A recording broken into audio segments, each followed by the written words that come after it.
السلام علیکم ورحمۃ اللہ وبرکاتہ نحمده ونصلی علی رسولہ الکریم اما بعد فاعوذ باللہ من الشیطان الرجیم بسم اللہ الرحمن الرحیم رب اشرح لی صدری ویسر لی امری واحلل عقدۃ من لسانی یفقہوا قولی۔ 11واں پارہ شروع کرتی ہوں اللہ کے نام سے جو بے انتہا مہربان نہایت رحم فرمانے والا ہے۔ جب تم پلٹ کر ان کے پاس پہنچو گے تو یہ طرح طرح کے عذر پیش کریں گے۔ اشارہ ہے منافقین کی طرف، اور موقع ہے جنگ تبوک سے واپسی کا، کیونکہ منافق اس جنگ سے پیچھے رہ گئے تھے۔ تو نبی صلی اللہ علیہ وسلم کو بتایا جا رہا ہے کہ جب آپ مدینہ پہنچیں گے تو یہ بہانے بناتے ہوئے آپ کے پاس آ جائیں گے، مگر تم صاف کہہ دینا کہ بہانے نہ کرو، ہم تمہاری کسی بات کا اعتبار نہ کریں گے۔ اللہ نے ہمیں تمہارے حالات بتا دیے ہیں، اب اللہ اور اس کا رسول تمہارے عمل کو دیکھے گا۔ یاد رکھیے، اللہ سبحانہ وتعالیٰ کو کوئی شخص صرف باتوں سے راضی نہیں کر سکتا، صرف بڑے بڑے دعووں سے راضی نہیں کیا جا سکتا۔ اس کے لیے ضروری ہے کہ ہم عمل سے اپنے اخلاص کا ثبوت دیں، اپنی محبت کا ثبوت صرف زبان سے نہیں، عمل سے دیں۔ پھر تم اس کی طرف پلٹائے جاؤ گے جو کھلے اور چھپے سب کا جاننے والا ہے، اور وہ تمہیں بتا دے گا کہ تم کیا کچھ کرتے رہے ہو۔ دنیا میں اللہ تمہارے عمل دیکھتا ہے، تمہاری شکل و صورت نہیں دیکھتا، تمہارے مال نہیں دیکھتا۔ حدیث میں آتا ہے وہ تمہارے دل اور تمہارے اعمال دیکھتا ہے۔ یہ دو چیزیں اگر بہترین ہو تو انسان اللہ کا مقرب بنتا ہے، ورنہ صرف باتوں سے اسے خوش نہیں کیا جا سکتا۔ تمہاری واپسی پر یہ تمہارے سامنے قسمیں کھائیں گے تاکہ تم ان سے صرف نظر کر لو، تو بے شک تم ان سے صرف نظر کر ہی لو، یعنی ان سے درگزر کر ہی لو، کیونکہ یہ گندگی ہیں اور ان کا اصلی مقام جہنم ہے جو ان کی کمائی کے بدلے میں انہیں نصیب ہوگی۔ یہ تمہارے سامنے قسمیں کھائیں گے تاکہ تم ان سے راضی ہو جاؤ، تم ان سے خوش ہو جاؤ، حالانکہ اگر تم ان سے راضی ہو بھی گئے تو اللہ ہرگز ایسے فاسق لوگوں سے راضی نہ ہوگا، اللہ راضی نہیں ہوگا۔ فَإِنَّ اللَّهَ لَا يَرْضَى عَنِ الْقَوْمِ الْفَاسِقِينَ، اللہ فاسق لوگوں سے راضی نہیں ہوتا۔ یاد رکھیے، اللہ سبحانہ وتعالی کسی بھی انسان سے جب محبت کرتا ہے تو اس کے نیک اعمال کی بنا پر گناہ انسان کو اللہ سے دور کر دیتے ہیں۔ گناہوں کے ساتھ انسان اگر زبان سے بار بار کہے یا اللہ ہم تو بڑے گناہ گار بندے ہیں، ہم تو بڑے کمزور ہیں، لیکن ان سے نکلنے کی کوئی کوشش نہ کرے اور نہ ہی ان سے توبہ کرے، تو ان باتوں سے اللہ راضی نہیں ہوگا۔ اور یاد رکھیے، جب اللہ راضی نہیں تو پھر رسول بھی راضی نہیں، پھر نیک لوگ بھی راضی نہیں۔ اگر ہمارے اپنے ہی بچے، ہمارے اپنے ہی بہن بھائی اللہ کی نافرمانی کے کام کر رہے ہوں تو ہمیں بھی ان سے راضی نہیں ہونا چاہیے۔ کیا ٹھیک ہے جو مرضی کرتے رہیں، کیونکہ راضی اسی سے ہونا چاہیے کہ جس سے اللہ راضی ہو، اور ناراض اسی سے ہونا چاہیے جس سے اللہ ناراض ہو۔ رسول اللہ صلی اللہ علیہ وسلم نے فرمایا، منافق کو سردار مت کہو، اگر وہ سردار ہو تو بے شک تم نے اپنے رب عز و جل کو ناراض کر دیا۔ یعنی اگر کوئی ایسا شخص جو تم سے ویسے بڑا ہے لیکن انتہائی غلط کام کر رہا ہے تو تمہارا دل اس کی طرف سے راضی نہیں ہونا چاہیے اور اس کی غلطیوں کو اپروو نہیں کرنا چاہیے کہ ہاں تمہاری اپنی زندگی تم جو چاہو کرو۔ تو ہماری پسند و ناپسند کس کی پسند و ناپسند کے تحت ہونی چاہیے؟ اللہ سبحانہ وتعالیٰ کے۔ یاد رکھیے، یہاں یہ نہیں کہا جا رہا کہ اس سے نفرت کرو، کیونکہ نفرتوں سے آپ کسی کی اصلاح نہیں کر سکتے۔ راضی نہیں کا مطلب کیا ہے کہ ہم اس کے غلط کاموں سے اگری نہیں کرتے، اور ہم دعا بھی کرتے، اور ہم کوشش بھی کرتے، اور ہم نصیحت بھی کرتے، اور امر بالمعروف بھی کرتے ہیں کہ تم سیدھے رستے پر آ جاؤ۔ پھر فرمایا، الاعراب اشد کفرا و نفاقا، یہ بدوی عرب، دیہاتی عرب کفر اور نفاق میں زیادہ سخت ہیں، اور ان کے معاملے میں اس امر کے امکانات زیادہ ہیں کہ اس دین کے حدود سے ناواقف رہیں۔ اس کی وجہ یہ ہے کہ وہ علم سے دور ہیں۔ تو یاد رکھیے کہ جو شخص علم حاصل نہیں کرتا، جاننے کی کوشش نہیں کرتا، تو پھر عمل بھی نہیں کر پاتا، عمل سے بھی دور ہوتا چلا جاتا ہے۔ ان کے معاملے میں اس امر کے امکانات زیادہ ہیں کہ اس دین کے حدود سے ناواقف رہیں جو اللہ نے اپنے رسول پر نازل کیا، یعنی قرآن و سنت۔ اللہ سب کچھ جانتا اور حکیم و دانا ہے۔ اور ان بدویوں میں ایسے ایسے لوگ موجود ہیں جو اللہ کی راہ میں کچھ خرچ کرتے ہیں تو اسے اپنے اوپر زبردستی کی چٹی سمجھتے ہیں، کیونکہ علم نہیں ہے نا، اور دین کے علم کا نہ ہونا انسان کے اندر نفاق پیدا کرنے لگتا ہے۔ رسول اللہ صلی اللہ علیہ وسلم نے فرمایا 2 خصلتیں ایسی ہیں جو منافق میں کبھی جمع نہیں ہو سکتی، اچھا اخلاق اور دین کی سمجھ۔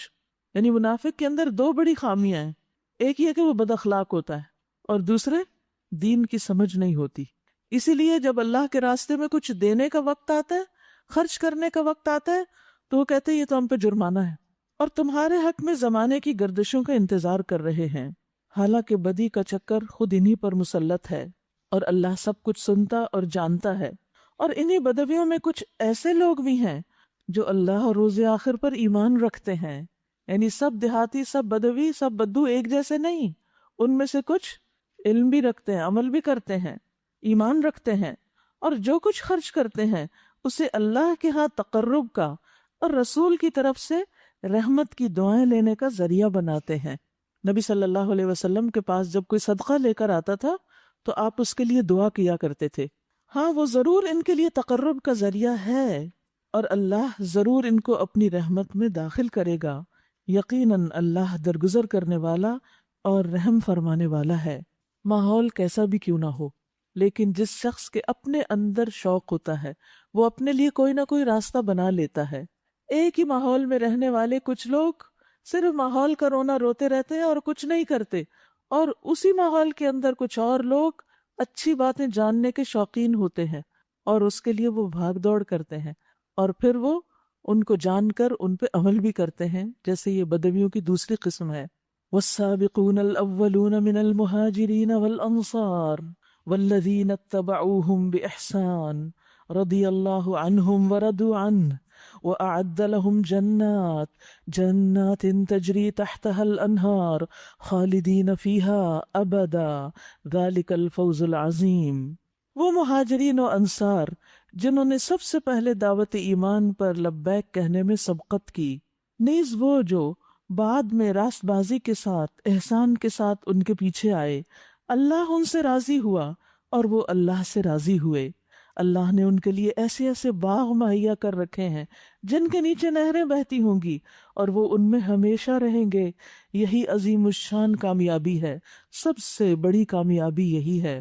یہاں پر آپ دیکھیے کہ اللہ سبحانہ و تعالی راضی ہو گیا کن سے؟ پیچھے منافقین کی بات ہوئی کہ اللہ ان سے راضی نہیں، لیکن یہاں سبقت کرنے والوں سے، نیکی میں آگے بڑھنے والوں سے اللہ راضی ہو گیا اور وہ اللہ سے راضی ہیں۔ اللہ سے راضی ہیں اسی لیے وہ اللہ کی طرف دوڑ کر جاتے ہیں۔ لیکن جو بعد میں آنے والے ہیں ان کے لیے ایک اور شرط لگا دی کہ اب تم احسان کے ساتھ آگے والوں کی پیروی کرو گے، پیچھے چلو گے تو اللہ تم سے راضی ہوگا۔ سبقت کرنے والوں کے لیے احسان کی شرط نہیں رکھی گئی، بعد میں آنے والے فالوورز یا بعد کی جنریشنز میں آنے والے یا جو آہستہ آہستہ چلتے ہیں اس راہ پر، ان کے لیے کہا کہ اگر تم بھی اللہ کی رضا تک پہنچنا چاہتے ہو تو پھر کیا کرو؟ احسان کے درجے میں کام کرو، اچھے سے کام کرو، اور یاد رکھیے جس سے اللہ راضی ہو جائے پھر وہ اس سے کبھی ناراض نہ ہوگا۔ اور احسان کے ساتھ پیروی کرنے کا مطلب کیا ہے؟ اس کا مطلب یہ ہے کہ نمبر 1 انہوں نے ویسا ایمان لانے کی کوشش کی جو پہلوں کا تھا، فَإِنْ آمَنُوا بِمِثْلِ مَا آمَنْتُمْ بِهِ فَقَدْ اهْتَدَوْا۔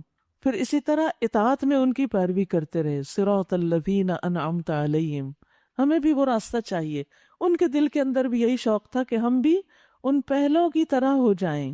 پھر اسی طرح نیک اعمال جتنے بھی ہیں ان میں بھی وہ ان کی پیروی کرتے ہیں۔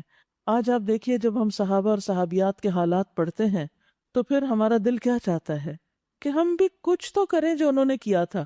یہ کیسے ہو سکتا ہے کہ اسی جنت میں وہ بھی ہوں اور ہم بھی ہوں؟ انہوں نے تو اتنی زیادہ قربانیاں کی اور ہم کچھ کیے بغیر وہاں پہنچ جائیں، یہ تو ممکن نہیں۔ ہمیں بھی انہی کے طریقوں پر چلنا ہے اور یہی سیدھا راستہ ہے۔ جب ہم کہتے ہیں نا اہدنا الصراط المستقیم، تو اللہ تعالیٰ کیا فرماتے ہیں؟ صراط الذین انعمت علیہم، انعام یافتہ لوگ، ان کا راستہ سیدھا راستہ ہے۔ یہ ہے وہ انعام یافتہ جن سے اللہ راضی ہو چکا۔ والسابقون الاولون من المہاجرین والانصار، اور پھر یہ وہ لوگ ہیں کہ جنہوں نے کتاب و سنت کی پیروی کی۔ اب آپ دیکھیے کہ یہاں پر اتبعوہم بإحسان، ان کی احسان کے ساتھ پیروی کی۔ آپ بتائیے مجھے کہ سابقین الاولین مہاجرین و انصار میں سے کس فرقے سے تعلق رکھتے تھے، کس گروپ سے تعلق رکھتے تھے، کس مذہب سے تعلق رکھتے تھے؟ اسلام۔ وہ مسلمان تھے اور جو بھی حکم انہیں ملتا تھا وہ کر لیتے تھے۔ تو ہمیں کیا کہا گیا؟ کس کی پیروی کرو، کس کا اتباع؟ ان کا اتباع کرو۔ جس طرح کا دین انہوں نے اختیار کیا ویسا تم بھی اختیار کرو گے تو اللہ راضی ہوگا۔ یاد رکھیے کہ جس کے دل میں واقعی سچی تڑپ ہے نا اللہ کو راضی کرنے کی، پھر وہ ان کے طریقے زندگی کو دیکھے، ان کے لائف سٹائل کو دیکھے۔ تمہارے گرد و پیش جو بدوی رہتے ہیں ان میں بہت سے منافق ہیں، اور اسی طرح خود مدینہ کے باشندوں میں بھی منافق موجود ہیں جو نفاق میں طاق ہو گئے، بہت ہوشیار سمارٹ ہیں، تم انہیں نہیں جانتے۔ اللہ کے رسول صلی اللہ علیہ وسلم دلوں کے حال نہیں جانتے تھے کہ کس کے دل میں ایمان ہے اور کس کے دل میں منافقت۔ ہم ان کو جانتے ہیں، یعنی اللہ ہی کو پتا ہے۔ قریب ہے وہ وقت جب ہم ان کو دوہری سزا دیں گے، یعنی دنیا میں بھی قبر میں بھی، پھر وہ زیادہ بڑی سزا یعنی قیامت کے دن کے لیے واپس لائے جائیں گے۔ یعنی کچھ دن کی بات ہے، دنیا میں بھی ان کی رسوائی ہوگی، مرنے کے بعد قبر میں بھی ہوگی اور پھر آخرت میں بھی۔ تو انسان سوچے اس دنیا کی خاطر اپنے آپ کو انسان داؤ پہ لگا دے، ہمیشہ ہمیشہ کی ذلت اور ہمیشہ کی تکلیف صرف دنیا کی چند خوشیوں کے لیے، چند فائدوں کے لیے۔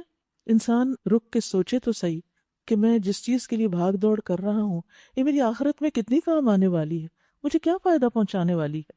پھر فرمایا کچھ اور لوگ ہیں جنہوں نے اپنے قصوروں کا اعتراف کر لیا، یعنی منافقت سے نکل آئے ہیں، ان کا عمل مخلوط ہے، کچھ نیک اور کچھ بد، یعنی اسٹرگل کر رہے ہیں بیچ بیچ میں۔ ابھی بعید نہیں کہ اللہ ان پر مہربان ہو جائے کیونکہ وہ درگزر کرنے والا اور رحم فرمانے والا ہے۔ یعنی انسان منافقت سے کب نکل سکتا ہے؟ جب وہ توبہ کر لے۔ یہ سورت بھی کون سی سورت ہے؟ التوبہ۔ تو جب انسان توبہ کرتے ہیں تو پھر عسى اللہ ان یتوب علیہم، کیونکہ اللہ غفور الرحیم ہے۔ توبہ کے لیے انسان اچھے اعمال کرے۔ اچھے اعمال میں سے صدقہ بہترین عمل ہے کہ جو انسان کی خطاؤں کو مٹاتا ہے، اللہ کے غصے کو ٹھنڈا کرتا ہے۔ تم ان کے اموال میں سے صدقہ لے کر انہیں پاک کرو اور نیکی کی راہ میں انہیں بڑھاؤ، اور ان کے حق میں دعائے رحمت کرو کیونکہ تمہاری دعا ان کے لیے وجہ تسکین ہوگی۔ یعنی وہ لوگ جو پوری طرح دین میں نہیں، آدھے آدھے ہیں، ان کے ساتھ معاملہ کیسا کرو؟ ان کے لیے دعا بھی کرو، انہیں صدقے پہ ابھارو اور انہیں نیکی کے کاموں میں آگے بڑھاؤ، موٹیویٹ کرو۔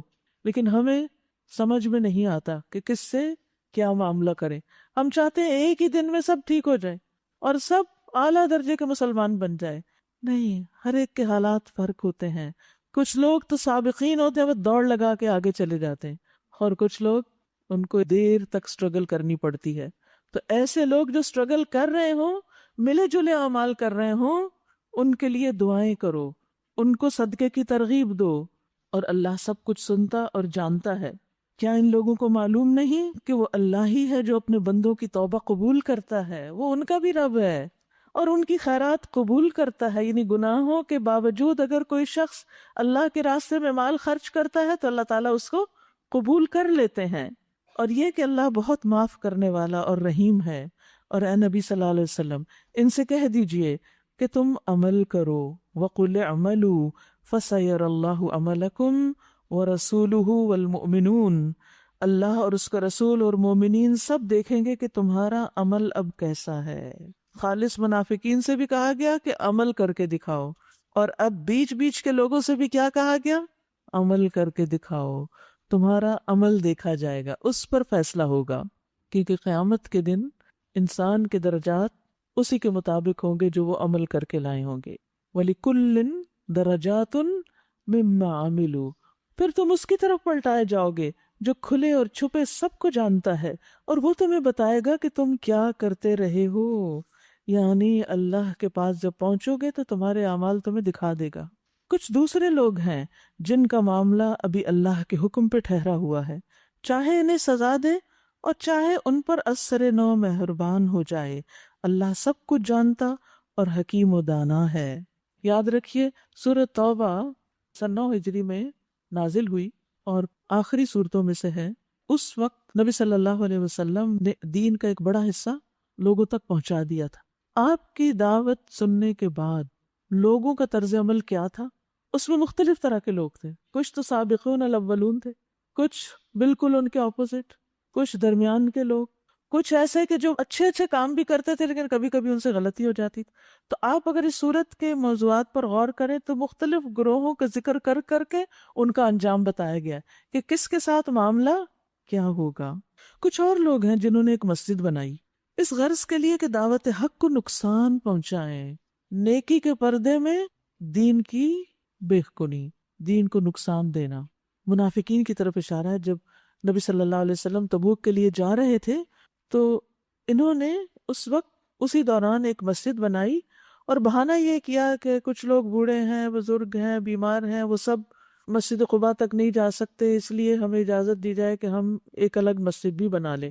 اور اس علاقے میں منافقین کثرت سے رہتے تھے جہاں انہوں نے یہ مسجد بنائی. اور مقصد کیا تھا؟ تاکہ یہاں الگ بیٹھ کر مسلمانوں کے خلاف سازشیں کی جا سکیں. یعنی انہوں نے ایک طرح سے مقابلے پر اپنا ایک مرکز بنایا. اور نبی صلی اللہ علیہ وسلم کو بھی راضی کرنا تھا. آپ کے پاس آئے کہنے لگے کہ آپ اس کا افتتاح کر دیں تاکہ سب لوگوں کو یہ ہو کہ آپ کی اپروول سے یہ سب کچھ ہوا ہے، جبکہ حقیقت میں آپ اس سے راضی نہیں تھے. اب جب آپ واپس آ رہے تھے مدینہ تبوک سے ہو کر تو اللہ سبحانہ و تعالیٰ نے آپ کو پہلے ہی خبردار کر دیا کہ آپ اس مسجد میں نہیں جائیں گے، کیونکہ وہ مسجد زرار ہے، نقصان دینے والی مسجد ہے. کتنی بڑی حقیقت اللہ نے کھول دی کہ ساری مسجدیں صرف خیر نہیں پہنچاتی. مسجدوں سے جہاں صحیح نیت کے ساتھ کام نہ کیا جا رہا ہو وہاں سے بعض اوقات فائدے کی بجائے نقصان بھی ہو سکتا ہے. یہ اس لیے بنائی گئی تاکہ دین کو نقصان دیا جائے اور کفر کریں، یعنی اللہ کی بندگی کے بجائے وہاں اللہ کی نافرمانی کے کام کریں اور اہل ایمان میں پھوٹ ڈالیں، اور اس بظاہر عبادت گاہ کو اس شخص کے لیے کمین گاہ بنائیں جو اس سے پہلے اللہ اور اس کے رسول کے خلاف برسر پیکار ہو چکا ہے. یہ ابو عامر الراہب کی طرف اشارہ ہے جو ان لوگوں کو گائیڈ کر رہا تھا یا ان کا لیڈر بنا ہوا تھا کہ اس کے لیے ایک مرکز فراہم کرنا مقصود ہے. وہ ضرور قسمیں کھا کھا کر کہیں گے کہ ہمارا ارادہ تو بھلائی کے سوا کسی دوسری چیز کا نہ تھا، مگر اللہ گواہ ہے کہ وہ قطعی جھوٹے ہیں. تم ہرگز اس عمارت میں کھڑے نہ ہونا جو مسجد اول روز سے تقوی پر قائم کی گئی تھی، وہی اس کے لیے زیادہ موزوں ہے کہ تم عبادت کے لیے وہیں کھڑے ہو. اس میں ایسے لوگ ہیں جو پاک رہنا پسند کرتے ہیں اور اللہ کو پاکیزگی اختیار کرنے والے ہی پسند ہیں. اشارہ ہے مسجد قباء کی طرف کہ وہاں پر جو لوگ رہتے ہیں، جو کمیونٹی بستی ہے، وہ لوگ پاک صاف رہنا بہت پسند کرتے ہیں. اللہ تعالیٰ نے بطور خاص ان کی تعریف فرمائی، واللہ یحب المطہرین، اور اللہ کو پسند ہے، اللہ محبت رکھتا ہے ان لوگوں سے جو صاف ستھرے رہتے ہیں. جب یہ آیت نازل ہوئی تو آپ نے خاص طور پر ان لوگوں سے پوچھا کہ تمہارا وہ کون سا عمل ہے پاکی کا یا صفائی کا کہ جس سے اللہ تعالیٰ محبت کرتا ہے. تو انہوں نے بتایا کہ جب ہم اپنی نجاست صاف کرتے ہیں فارغ ہونے کے بعد تو صرف مٹی کے ڈھیلوں سے نہیں، پانی سے بھی استنجا کرتے ہیں، یعنی پانی کا استعمال کرتے ہیں استنجا کے لیے. تو یہ چیز پسندیدہ تھی. اب دیکھیے بعض لوگ سستی کے مارے صرف ٹیشو پیپر استعمال کر کے کام ختم کر دیتے ہیں. ٹھیک ہے، سفر وغیرہ میں جہاں پانی نہ ہو تو آپ ٹیشو پیپر سے بھی طہارت حاصل کر سکتے ہیں، لیکن جو چیز اللہ سبحانہ و تعالیٰ کو پسند ہے وہ کیا کہ انسان پانی کا استعمال کرے، استنجا کرے اور اپنے آپ کو صاف ستھرا رکھے. یاد رکھیے کہ اللہ کی محبت حاصل کرنے کے لیے وہ کام ہمیں لازم کرنے پڑیں گے جن کاموں کو اللہ پسند کرتا ہے. ان میں سے ایک طہارت، صفائی اور پاکیزگی ہے. اپنے جسم کی پاکیزگی، اپنے خیالات کی پاکیزگی، دلوں کی پاکیزگی، دلوں کو صاف کرنا، یہ ساری چیزیں انسان کو اللہ کا محبوب بناتی ہے. لہذا کپڑے، جگہ، گھر، لباس، دانت، بال، ہر چیز صاف رکھیں. پھر تمہارا کیا خیال ہے کہ بہتر انسان وہ ہے جس نے اپنی عمارت کی بنیاد اللہ کے خوف اور اس کی رضا کی طلب پر رکھی ہو، یا وہ جس نے اپنی عمارت ایک وادی کی کھوکھلی بے ثبات کا گر پر اٹھائی اور وہ اسے لے کر سیدھی جہنم کی آگ میں جا گری. ایسے ظالم لوگوں کو اللہ سیدھی راہ نہیں دکھاتا. یہ عمارت جو انہوں نے بنائی ہمیشہ ان کے دلوں میں بے یقینی کی جڑ بنی رہے گی جس سے نکلنے کی اب کوئی صورت نہیں سوائے اس کے کہ ان کے دل ہی پارا پارا ہو جائیں، یعنی موت آ جائے. اللہ نہایت باخبر اور حکیم و دانا ہے. ان اللہ اشتری من المؤمنین انفسهم واموالهم بان لهم الجنہ، حقیقت یہ ہے کہ اللہ نے مومنوں سے ان کے نفس اور ان کے مال جنت کے بدلے خرید لیے ہیں۔ وہ اللہ کی راہ میں لڑتے اور مارتے اور مرتے ہیں، ان سے جنت کا وعدہ اللہ کے ذمے ایک پختہ وعدہ ہے، تورات اور انجیل اور قرآن میں۔ اور کون ہے جو اللہ سے بڑھ کر اپنے عہد کا پورا کرنے والا ہو؟ بس خوشیاں مناؤ اپنے اس سودے پر جو تم نے اللہ سے چکا لیا، یہی سب سے بڑی کامیابی ہے، الفوز العظیم ہے۔ یہاں اللہ جل جلالہ کے ساتھ ایک عظیم تجارت کا ذکر ہے۔ اگر اس تجارت کی عظمت کو دیکھنا ہو، اس کی اہمیت کو جاننا ہو، تو آپ دیکھیے کہ خریدار کون ہے، کون خرید رہا ہے آپ کی جان اور مال، کس کو دے رہے ہیں؟ اللہ رب العزت کو۔ پھر آپ دیکھیے کہ کون سی چیز ہے جو بدلے میں دی جا رہی ہے، معاوضہ کیا ہے، پروفٹ کیا ہے اس تجارت میں، فائدہ کیا ہے؟ سب مقامات سے افضل مقام، سب نعمتوں سے بڑی نعمت جنت۔ پھر آپ دیکھیں کہ وہ قیمت کیا ہے جو انسان دیتا ہے، جو انسان کو سب سے زیادہ پسند ہے، جان اور مال۔ جان بڑی عزیز ہوتی ہے انسان کو، اور جان کے بعد مال بھی بڑا پسند ہوتا ہے۔ پھر آپ دیکھیے کہ کس کے ہاتھ پر یہ معاہدہ ہو رہا ہے، رسول اللہ صلی اللہ علیہ وسلم کے ہاتھ پر، کیونکہ لوگ آپ سے بیعت کرتے تھے نا جان پر، کہ ہم اس راستے میں اپنی جان دینے کے لیے بھی حاضر ہیں، صحابہ کرام کا طرز عمل، اور رسول اللہ صلی اللہ علیہ وسلم اللہ کی محبوب ترین ہستی۔ پھر یہ معاہدہ کہاں لکھا گیا ہے، کس کتاب میں؟ قرآن مجید میں۔ تو اس سے آپ اندازہ لگائیں کہ یہ معاہدہ کتنا عظیم معاہدہ ہے اور کتنا سچا ہے، انتہائی قیمتی۔ رسول اللہ صلی اللہ علیہ وسلم نے فرمایا، الا ان سلعۃ اللہ غالیہ، الا ان سلعۃ اللہ الجنہ۔ لوگو سن لو، اللہ کا سودا بڑا مہنگا ہے، یہ سودا بڑا مہنگا ہے، یہ سستی نہیں ہے جنت۔ سن لو، اللہ کا سودا جنت ہے۔ تو جو جنت کا خریدار ہے اس کو پھر اس کی قیمت دینی ہوگی۔ جنت مفت میں نہیں ملتی۔ آپ دیکھیے دنیا میں اگر ایک چھوٹا سا گھر آپ نے بنانا ہو تو انسان کو کتنی مشقتوں سے گزرنا پڑتا ہے، ہر چیز کو کٹ ڈاؤن کر کے آپ پیسے بچا کے گھر بناتے ہیں۔ تو جنت جس میں کوڑا رکھنے کی جگہ دنیا و ما فیہا سے بہتر ہے، پوری دنیا سے بہتر ہے، تھوڑی سی جگہ بھی اس کی، اس جیسی کوئی چیز دنیا میں ہے بھی نہیں، کیا وہ ایسی ہی مل جائے گی؟ ام حسبتم ان تدخلوا الجنت، کیا تم سمجھتے ہو یوں ہی جنت میں چلے جاؤ گے، ایسے ہی داخل ہو جاؤ گے؟ یاد رکھیے کہ جنت تو ہمارے اعمال کا صلہ بھی نہیں ہو سکتی، جنت تو اس سے بھی آگے کی چیز ہے، لیکن عمل سے ہم صرف اللہ کی رضا اور خوشنودی حاصل کرتے ہیں، اللہ کو خوش کرتے ہیں، اور باقی تو سب اللہ کے فضل سے ہی ملتا ہے، اللہ کی رحمت سے۔ ابو ہریرہ کہتے ہیں میں نے رسول اللہ صلی اللہ علیہ وسلم کو فرماتے ہوئے سنا، کسی شخص کو اس کا عمل جنت میں داخل نہیں کرا سکتا۔ لوگوں نے عرض کیا اللہ کے رسول کیا آپ بھی نہیں؟ فرمایا نہیں، مجھے بھی نہیں، حالانکہ آپ اس دنیا کے سارے انسانوں سے سب سے بڑھ کر اللہ کی بہترین عبادت کرنے والے ہیں۔ تو آپ نے فرمایا میرا عمل بھی مجھے جنت میں نہیں داخل کرا سکتا، سوائے اس کے کہ اللہ اپنے فضل اور رحمت سے مجھے نواز دے۔ تو جنت انسان کو صرف اللہ کے فضل اور رحمت سے ملے گی، لیکن اللہ کی رحمت کو کیا چیز دعوت دیتی ہے؟ آپ کا اخلاص، آپ کا عمل۔ اس لیے عمل ضروری ہوتا ہے، ورنہ یہ مت سوچے کہ عمل قیمت ہے جنت کی، نہیں۔ تو آپ نے فرمایا اس لیے درستگی کے ساتھ عمل کرو، فسددوا وقاربوا، اور میانہ روی اختیار کرو، اور تم میں سے کوئی شخص موت کی تمنا نہ کرے، کیونکہ اگر وہ نیک ہوگا تو امید ہے کہ اس کے نیک اعمال میں اور اضافہ ہو جائے۔ حالات تنگ بھی ہوں تو موت نہیں مانگو، کیونکہ جتنی زندگی ہے خواہ تکلیف میں گزر رہی ہے، اچھے اعمال کے ساتھ وہ درجوں کی بلندی کا ذریعہ بنے گی۔ اور اگر انسان برا ہے تو ہو سکتا ہے کہ وہ توبہ ہی کر لے۔ اس لیے انسان کو اپنی زندگی کی نعمت کی قدر کرنی چاہیے۔ یہ سودا کرنے والوں کی صفات کیا ہوتی ہیں؟ کون ہیں جو یہ سودا کرتے ہیں؟ پھر ان کا عمل کیا ہوتا ہے؟ اس کی ٹرمز اینڈ کنڈیشنز کیا ہیں؟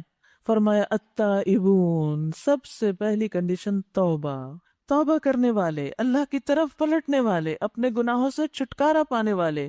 العابدون، عبادت کرنے والے۔ آ رہا ہے رمضان، خوب خوب عبادت کا موقع ہے آپ کے پاس، روزہ بھی عبادت، راتوں کا قیام بھی عبادت، قرآن کی تلاوت بھی عبادت، قرآن میں غور و فکر بھی عبادت، ذکر اذکار بھی عبادت، لوگوں کی خدمت بھی عبادت، صدقہ خیرات بھی عبادت، اور چونکہ یہ مبارک مہینہ ہے تو یاد رکھیے مبارک کا مطلب ہوتا ہے وہ چیز جس میں خوب برکت ہو، اور برکت کہتے ہیں بڑھوتری کو، ہر چیز میں اضافہ ہو جاتا ہے۔ اور رمضان میں جہاں عبادت کی کوانٹٹی میں ہم اضافہ کرتے ہیں وہاں اس کی کوالٹی کو بھی ہم بہتر بنانے کی کوشش کرتے ہیں، اور اسی طرح ہر عمل کا اجر و ثواب بھی کئی گنا زیادہ بڑھ جاتا ہے۔ تو یہ مبارک مہینہ ہے، اس لیے خوب خوب خوشی سے عبادت کیجیے۔ الحامدون، اللہ کی تعریف کرنے والے، شکر ادا کرنے والے، السائحون، روزہ دار یا سیاحت کرنے والے۔ دو معنی کیے گئے اس کے، روزہ اس کا مجازی معنی ہے، لفظی معنی نہیں، یعنی میٹافوریکل ہے، اور لفظی معنی کیا ہے؟ سیاحت کرنے والے، یعنی صرف بغیر مقصد کے سیر و تفریح نہیں ہے مراد یہاں مثلاً علم کے راستے میں نکلنے والے، جہاد کے لیے نکلنے والے، حج کے عمرے کے لیے نکلنے والے، یا اللہ کی کائنات میں غور و فکر کے لیے کچھ سیکھنے سکھانے کے لیے، اللہ کے دین کی خدمت کے لیے نکلنا، یہ سب اس سیاحت میں آتا ہے۔ الراکعون، رکوع کرنے والے، الساجدون، سجدے کرنے والے، الآمرون بالمعروف والناہون عن المنکر، نیکی کا حکم دینے والے اور برائیوں سے روکنے والے۔ سبحان اللہ۔ پیچھے آپ نے دیکھا کہ پہلی کیٹیگری کے لوگ وہ تھے جو اللہ کی راہ میں جان مال دونوں لے کے نکلے، اور انہوں نے نبی صلی اللہ علیہ وسلم کے ساتھ جنگیں کی، جانیں بھی دی اور مال بھی لگائے۔ لیکن اب ہم یہاں بیٹھ کے سوچتے ہیں اللہ یہ تو جو سودا کر رہے ہیں وہ تو یہ اور یہ کام کرتے ہیں، ہم تو یہ نہیں کر پا رہے، اور یہ تو ہم نہیں کر سکتے، اس وقت ہم کیا کریں؟ ہم یہ سب کام کریں۔ جو اللہ سے سودا کرنا چاہتا ہے وہ یہ سب کام کرے، ذاتی عبادات اور کوالٹیز اپنے اندر لانے کے بعد لوگوں کی تعلیم اور تربیت کا بندوبست کرے، امر بالمعروف اور نہی عن المنکر کا کام کرے۔ تو جو لوگ نیکی کا حکم دیتے ہیں، برائی سے روکتے ہیں، وہ بھی اسی سودے میں شریک ہو جاتے ہیں۔ والحافظون لحدود اللہ، پہلے آپ دیکھیے کرنے کے کام بتائے گئے، عبادت، تعریف، سیاحت، رکوع، سجدے، امر بالمعروف، نہی عن المنکر، اور اختتام کس پہ کیا گیا؟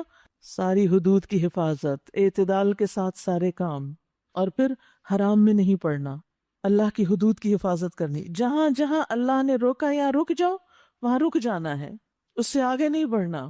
وبشر المؤمنین، اور اے نبی صلی اللہ علیہ وسلم ان مومنوں کو خوشخبری دے دیجئے کہ جو یہ کام کریں گے ان سے اللہ کا وعدہ پکا ہے، اور اللہ کا وعدہ سچا ہے، اللہ اپنے وعدے کی خلاف ورزی نہیں کرتا۔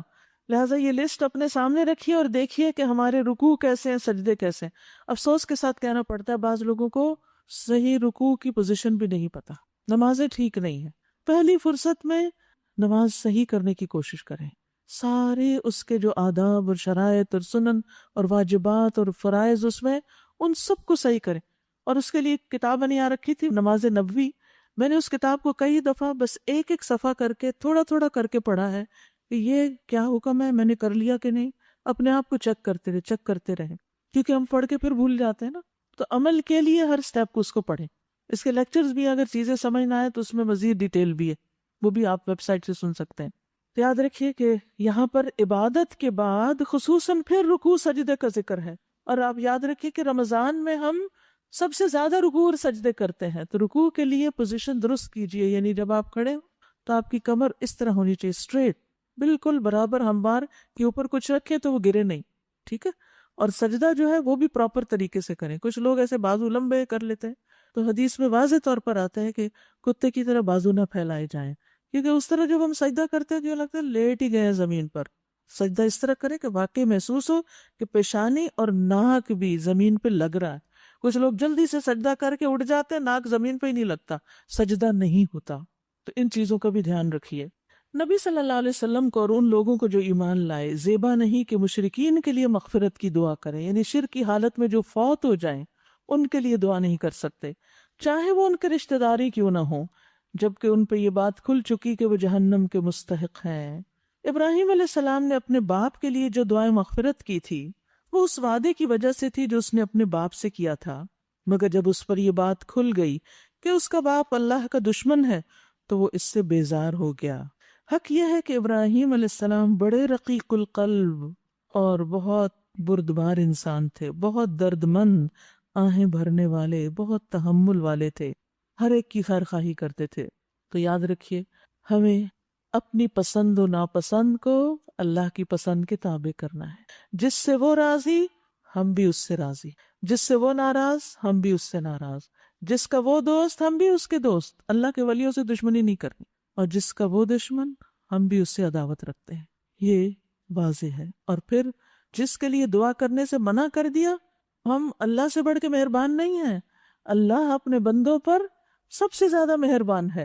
لہٰذا جب کوئی شخص انتہائی سرکشی میں اللہ کی نافرمانی کرتے ہوئے، شرک کرتے ہوئے دنیا سے چلا جاتا ہے اور توبہ کیے بغیر، تو پھر اللہ تعالیٰ کہتا ہے یہاں رک جاؤ، حافظون لحدود اللہ، یہ اللہ کی حد ہے، یہاں رک جاؤ، اب تم دعا نہیں کر سکتے. زندگی میں جتنی چاہے دعائیں کرو ان کے لیے کہ اللہ ان کو ہدایت دے، لیکن اگر وہ گمراہی پہ چلے گئے تو اب دعا نہیں ہو سکتی. یاد رکھیے جو شخص اپنے ایمان کو مکمل کرنا چاہتا ہے اس کے لیے لازم ہے کہ اللہ کی رضا کو ہر چیز پر مقدم رکھے. رسول اللہ صلی اللہ علیہ وسلم نے فرمایا جو شخص اللہ تعالیٰ کی رضا کے لیے کچھ دے اور اللہ ہی کی خاطر روک لے، اللہ کے لیے محبت کرے، اللہ کے لیے نفرت کرے، اللہ کی رضا کے لیے نکاح کرے، اس نے اپنا ایمان مکمل کر لیا. یہ بعض لوگ کہتے ہیں نا ہم کو شادی کی ضرورت نہیں، لیکن اللہ اس میں راضی ہے کہ نکاح کا موقع ہو تو انسان اس کا انکار نہ کرے ایک سنت کو مکمل کرنے کے لیے. ہاں اگر موقع نہیں تو پھر صبر اور تقوی سے کام لے، غلط طریقے اختیار نہ کرے. وَمَا كَانَ اللَّهُ لِيُضِلَّ قَوْمًا بَعْدَ إِذْ هَدَاهُمْ، اللہ کا یہ طریقہ نہیں کہ لوگوں کو ہدایت دینے کے بعد پھر گمراہی میں مبتلا کرے، جب تک کہ انہیں صاف صاف نہ بتا دے کہ انہیں کن چیزوں سے بچنا چاہیے. یعنی اللہ تعالیٰ پہلے بتا دیتا ہے کہ کس کس چیز سے بچو، اور پھر جب لوگ باز نہیں آتے تو پھر اللہ تعالیٰ ان سے توفیق بھی چھین لیتا ہے اور ان کو پھر غلط راستے پر ڈال دیتا ہے. ورنہ اللہ کسی کو بھٹکنے کے لیے نہیں چھوڑتا. یہ جو ہم بات سنتے ہیں تو پھر ہم پریشان ہو جاتے ہیں کہ وہ جس کو چاہتا ہے ہدایت دیتا ہے، وہ جس کو چاہتا ہے گمراہ کرتا ہے. کہتے ہیں اچھا اللہ گمراہ کر دیتا ہے تو پھر وہ ہدایت کیسے پائے؟ نعوذ باللہ، اللہ کا قصور ہے کہ وہ ہدایت نہیں. بات یہ ہے کہ یہ آیت اگر یاد رہے تو اس کنفیوژن کا جواب مل جائے گا آپ کو ہمیشہ. اللہ کا طریقہ نہیں کہ لوگوں کو ہدایت دینے کے بعد پھر گمراہ کر دے. یعنی اللہ کسی کو گمراہ نہیں کرتا جب تک کہ انہیں صاف صاف نہ بتا دے کہ انہیں کن چیزوں سے بچنا چاہیے. یعنی وہ حق کا راستہ کھول کے رکھتا ہے، پھر اگر کوئی شخص حق کو لینا ہی نہیں چاہتا تو پھر اللہ اس کو اس کے حال پہ چھوڑ دیتا ہے. در حقیقت اللہ ہر چیز کا علم رکھتا ہے، اور یہ بھی واقعہ ہے کہ اللہ ہی کے قبضے میں آسمان و زمین کی سلطنت ہے، اسی کے اختیار میں زندگی اور موت ہے، اور تمہارا کوئی حامی و مددگار ایسا نہیں جو تمہیں اس سے بچا سکے. لقد تاب اللہ علی النبی والمہاجرین والانصار الذین اتبعوہ فی ساعۃ العسرہ، اللہ نے معاف کر دیا نبی کو اور ان مہاجرین و انصار کو جنہوں نے بڑی تنگی کے وقت میں نبی کا ساتھ دیا تھا. اشارہ ہے غزوہ تبوک کی طرف.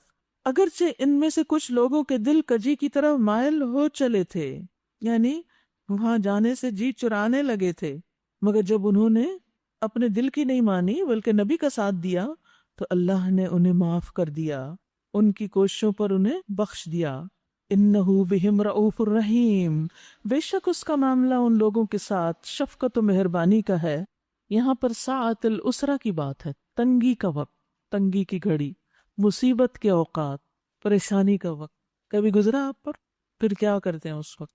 اللہ اللہ اللہ نے مصیبتوں کے اوقات کو بھی یہاں بیان کیا قرآن میں، ساعت الاسرہ. اور پھر مصیبت میں گرفتار ہونے والوں کی حوصلہ افزائی بھی کی ہے کہ اگر کوئی مصیبت میں پھنس جاتا ہے تو پھر کیا ہوتا ہے، اللہ اس کو اس کی وجہ سے معاف بھی کر دیتا ہے. جو شخص مصیبت کے وقت، تکلیف کے وقت اللہ کو یاد کرتا ہے اور اپنا فرض نہیں بھولتا. کچھ لوگ تو ہوتے ہیں نا جب ان پہ مصیبت آتی ہے تو وہ کیا کرتے ہیں، اللہ سے ناراض ہو جاتے ہیں، اچھے کام چھوڑ دیتے ہیں، جو کر رہے ہیں وہ بھی چھوڑ دیتے ہیں. اللہ راضی نہیں ہوتا اس پر. لیکن جو شخص مصیبت کے وقت اپنی ذمہ داری پوری کرتا ہے، تکلیف کے ساتھ بھی اپنے فرض کو نبھاتا ہے، تو اللہ سبحانہ وتعالی ان کو بہت بڑے اجر سے نوازتا ہے، ان کو بخش دیتا ہے. یاد رکھیے کوئی بھی پریشانی، کوئی مصیبت، کوئی تنگی، کوئی تکلیف ہمیشہ کے لیے نہیں ہوتی سوائے جہنم کے. دنیا کی جتنی بھی تکلیفیں ہیں وہ وقتی ہوتی ہے، سٹریس آتا ہے، پریشانی آتی، لیکن وقت گزر جاتا ہے. ابو رزین سے مروی ہے کہ نبی صلی اللہ علیہ وسلم نے فرمایا اللہ ہمارا رب عز و جل اپنے بندوں کی مایوسی پہ ہنستا ہے، یعنی جب بندے مایوس ہونے لگتے ہیں تو اللہ سبحانہ وتعالیٰ ہنستا ہے، حالانکہ حالات کی تبدیلی قریب ہوتی ہے، بس تھوڑی سی دیر اور باقی ہے مشکل میں۔ اس پر ابو رزین نے عرض کیا کیا رب عز و جل بھی ہنستا ہے؟ اللہ تعالیٰ بھی ہنستے ہیں؟ ان کے لیے بات بڑی حیرت انگیز تھی، کیونکہ ہمارے ذہن میں اللہ تعالیٰ کا کانسیپٹ کیا ہے، بہت کوئی ڈرانے والی چیز، کوئی خوف دلانے والی، ناراض، اور نہیں، اللہ سبحانہ وتعالیٰ مہربان ہے، بخشتا ہے، رحم فرماتا ہے، حلیم ہے، کریم ہے، اور اس کے ساتھ ساتھ ہنستا بھی ہے، مسکراتا بھی ہے، بندوں سے محبت بھی کرتا ہے، سبحان اللہ۔ تو انہوں نے پوچھا کہ اللہ تعالیٰ ہنستا بھی ہے؟ آپ نے فرمایا ہاں۔ میں نے عرض کیا جو رب ہنستا ہے ہم اس کے ہاں خیر و بھلائی کو گم نہیں پا سکتے، یعنی وہاں سے تو خیر و بھلائی ضرور ملے گی۔ وَلِلَّهِ الْمَثَلُ الْأَعْلَىٰ۔ انسانوں میں بھی آپ دیکھیے کہ جو شخص مسکراتا ہو، ہنستا ہو، اس سے بات کرنا آسان ہوتی ہے، اس کے پاس اپنا مطالبہ لے جانا، اس سے کوئی کام کروانا، یا اگر عام طور پر نہ ہنستا ہو تو جس وقت وہ ہنس رہا ہو تو وہ کام کروانے کا وقت ہوتا ہے۔ اکثر خواتین اپنے ہسبینڈز کے ساتھ یہی معاملہ کرتے ہیں۔ یہ ہمیشہ یاد رکھیے کسی بھی تنگی کے وقت کہ ہر تنگی کے ساتھ دو آسانیاں ہیں۔ قرآن مجید میں آتا ہے فَإِنَّ مَعَ الْعُسْرِ يُسْرًا إِنَّ مَعَ الْعُسْرِ يُسْرًا، بلا شبہ ہر مشکل کے ساتھ آسانی ہے۔ اب آپ دیکھیے یسر، عسر، یسر، عسر کو دونوں طرف سے یسر نے گھیرا ہوا ہے، پہلے آسانی تھی، بعد میں بھی آئے گی، اب یہ تھوڑی سی بیچ میں عسر ہے، تنگی ہے۔ رسول اللہ صلی اللہ علیہ وسلم نے فرمایا مدد صبر کے ساتھ ہے، صبر کرو گے مدد آ جائے گی، کشادگی تنگی کے ساتھ ہے، اور بے شک تنگی کے ساتھ آسانی ہے، اور بے شک اسی تنگی کے ساتھ ایک اور آسانی ہے، یعنی اس میں بھی خیر ہوتی ہے۔ کچھ اور لوگوں کی بات وَعَلَى الثَّلَاثَةِ الَّذِينَ خُلِّفُوا، اور ان تینوں کو بھی اللہ نے معاف کر دیا جن کے معاملے کو ملتوی کر دیا گیا تھا، فوراً ان کی توبہ نہیں قبول ہوئی، کچھ عرصے کے بعد، 40 دن کے بعد۔ یہ 3 لوگ تھے کہ جو جنگ تبوک میں جانے کا ارادہ رکھتے تھے، سستی کی وجہ سے پیچھے رہ گئے اور پھر رہ ہی گئے، جا ہی نہ سکے۔ نبی صلی اللہ علیہ وسلم جب واپس آئے تو منافقین بہانے بناتے ہوئے آگے، جھوٹی قسمیں کھاتے ہوئے تاکہ آپ کو خوش کر دیں، لیکن یہ 3 لوگ چونکہ سچے مومن تھے، انہوں نے جھوٹ نہیں بولا، انہوں نے آ کر اعتراف کر لیا اپنی غلطی کا کہ ہم سے کوتاہی ہوئی، ہماری سستی ہے، اس وجہ سے ہم لیٹ ہوئے۔ اگر جھوٹ بول کے ہم آپ کو راضی کر بھی دیں تو اللہ آپ کو سچ بتا دے گا، اس لیے ہم جھوٹ نہیں بولیں گے۔ تو ان کے معاملے کو پوسٹ پون کر دیا گیا کہ ٹھیک ہے اب انتظار کرو، پھر دیکھتے ہیں اللہ کی طرف سے کیا حکم آتا ہے۔ اب ہوا کیا کہ 40 دن تک سب مدینہ کے لوگوں نے ان سے نبی صلی اللہ علیہ وسلم یا اللہ سبحانہ وتعالیٰ کے دراصل حکم پر بائیکاٹ کر لیا، کوئی ان میں سے کسی سے نہیں بولتا تھا۔ تو اس کا نتیجہ کیا ہوا؟ جب زمین اپنی ساری وسعت کے باوجود ان پر تنگ ہو گئی اور ان کی اپنی جانیں بھی ان پہ بوجھ ہونے لگی، آپ سوچیے اگر کوئی انسان دنوں تک بات نہ کر سکے کسی سے تو اس کا حال کیا ہو؟ تو ان پر اپنی جان بھی ان کو بوجھ لگنے لگی، زندگی میں کوئی لطف نہ رہا، اور انہوں نے جان لیا کہ اللہ سے بچنے کے لیے کوئی جائے پناہ خود اللہ کے ہی دامن رحمت کے سوا نہیں۔ تو اللہ اپنی مہربانی کے ساتھ ان کی طرف پلٹا تاکہ وہ اس کی طرف پلٹ آئیں۔ ثم تاب علیہم لیتوبوا، توبہ توبہ، یقیناً وہ بڑا معاف کرنے والا اور رحیم ہے۔ یاد رکھیے کہ یہ سبق بہت اہم ہے۔ وَظَنُّوا أَن لَّا مَلْجَأَ مِنَ اللَّهِ إِلَّا إِلَيْهِ، کوئی پناہ کی جگہ نہیں اللہ سے بچ کے، اللہ سے دور ہو کے جہاں انسان پناہ لے سکے، مگر یہ کہ اللہ ہی کے دامن میں پناہ لے، کوئی اور پناہ نہیں دے سکتا۔ اللہ سے بھاگ کر کہاں جائیں گے؟ اللہ سے ناراض ہو کر کہاں جائیں گے؟ سب کچھ تو اللہ ہی کے پاس ہے، مالک وہ ہے، اس لیے اس کی طرف رجوع کرتے رہیں۔ رسول اللہ صلی اللہ علیہ وسلم اپنے رب سے روایت کرتے ہیں، اللہ تعالیٰ فرماتے ہیں اے میرے بندو، تم سب گمراہ ہو سوائے اس کے جسے میں ہدایت دوں، پس تم مجھ سے ہدایت مانگو میں تمہیں ہدایت دوں گا۔ یہ اللہ کا وعدہ ہے۔ آپ بہانہ نہ کریں کہ اللہ مجھے نہیں ہدایت دے رہا تو میں کیا کروں، نہیں، آپ مانگے اللہ سے ہدایت۔ اے میرے بندو، تم سب بھوکے ہو سوائے اس کے جسے میں کھلاؤں، تم مجھ سے کھانا مانگو میں تمہیں کھانا کھلاؤں گا۔ اے میرے بندو، تم سب برہنہ ہو سوائے اس کے جسے میں لباس پہناؤں، لہٰذا تم مجھ سے لباس مانگو میں تمہیں لباس پہناؤں گا۔ اے میرے بندو، تم سب دن رات گناہ کرتے ہو اور میں سارے گناہوں کو بخش دیتا ہوں، تم مجھ سے بخشش مانگو میں تمہیں بخش دوں گا۔ تو لا ملجا من اللہ الا الیہ، کوئی اور نہ ہمیں کھلا سکتا ہے، نہ پلا سکتا ہے، اور نہ ہمارے گناہ معاف کر سکتا ہے. لہٰذا اللہ سے ناراض نہیں ہونا، اللہ ہی کی طرف پلٹنا ہے. ان اللہ هو التواب الرحیم، بے شک اللہ تعالیٰ بہت زیادہ توبہ قبول کرنے والا، مہربان ہے. اے لوگو جو ایمان لائے ہو، اللہ سے ڈرو، تقوی اختیار کرو اور سچے لوگوں کا ساتھ دو. منافقین جھوٹے تھے کہ ان کے ساتھ نہیں رہو. مدینے کے باشندوں اور گرد و نواح کے بدویوں کو یہ ہرگز زیبا نہ تھا کہ اللہ کے رسول کو چھوڑ کر گھر بیٹھ رہتے اور اس کی طرف سے بے پرواہ ہو کر اپنے اپنے نفس کی فکر میں لگ جاتے. اس لیے ایسا کبھی نہ ہوگا کہ اللہ کی راہ میں بھوک پیاس اور جسمانی مشقت کی کوئی تکلیف وہ جھیلیں، اور منکرین حق کو جو راہ ناگوار ہے اس پر کوئی قدم وہ اٹھائیں، اور کسی دشمن سے عداوت حق کا کوئی انتقام وہ لیں، اور اس کے بدلے ان کے حق میں ایک عمل صالح نہ لکھا جائے. ہر عمل کا اجر لکھا جاتا ہے. ان اللہ لا یضیع اجر المحسنین، بے شک اللہ محسنین کا اجر نہیں مارتا، محسنین کا اجر ضائع نہیں کرتا.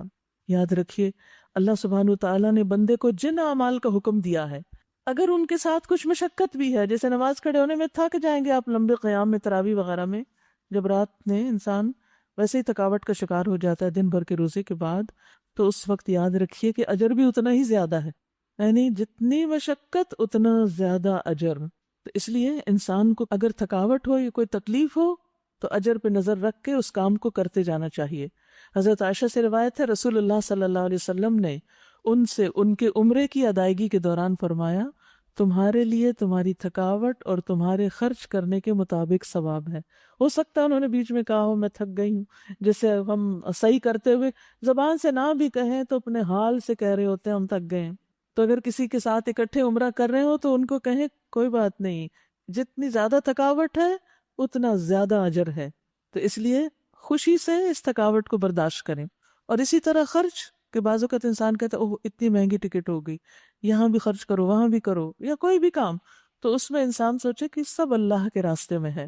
اسی طرح جب انسان بیمار ہو جاتا ہے اور عمل نہیں کر پاتا تو اللہ سبحانہ و تعالیٰ ان اعمال پر انسان کو اجر دیتا ہے جو صحیح حالت میں انسان کر رہا ہوتا ہے. لیکن اگر بیماری میں بھی انسان حد الوسع جو کام کر سکتا کرتا رہے تو وہ مشقت کے ساتھ کرتا ہے نا. ایک بیمار انسان جس کے گھٹنوں میں تکلیف ہے اس کے لیے رکوع اور سجدے اور نمازوں میں بیٹھنا بڑا مشکل کام ہے ایک صحت مند چست انسان کے مقابلے میں. تو وہ یہ نہ کہے اور دیکھ دیکھ کے حسرت نہ کرے یہ تو کتنی آسانی سے اٹھ جاتے ہیں، کتنی آسانی سے پڑھ رہے ہیں. نہیں، جو زیادہ تکلیف میں پڑھ رہا ہے اس کا اجر اتنا ہی زیادہ ہے. نبی صلی اللہ علیہ وسلم نے فرمایا جب مسلمان آدمی بیمار ہوتا ہے تو اللہ تعالیٰ اعمال لکھنے والے فرشتوں سے کہتے ہیں یہ بندہ اپنی صحت مندی میں جو بہترین اعمال کرتا تھا ان کے مطابق اجر لکھو. ساری زندگی کھڑے ہو کے تراویحیں پڑھی، اس سال بیٹھ کے پڑھ رہا ہے، اجر وہی لکھو جو وہ پہلے کرتا تھا، یہاں تک کہ میں اسے شفا عطا کر دوں.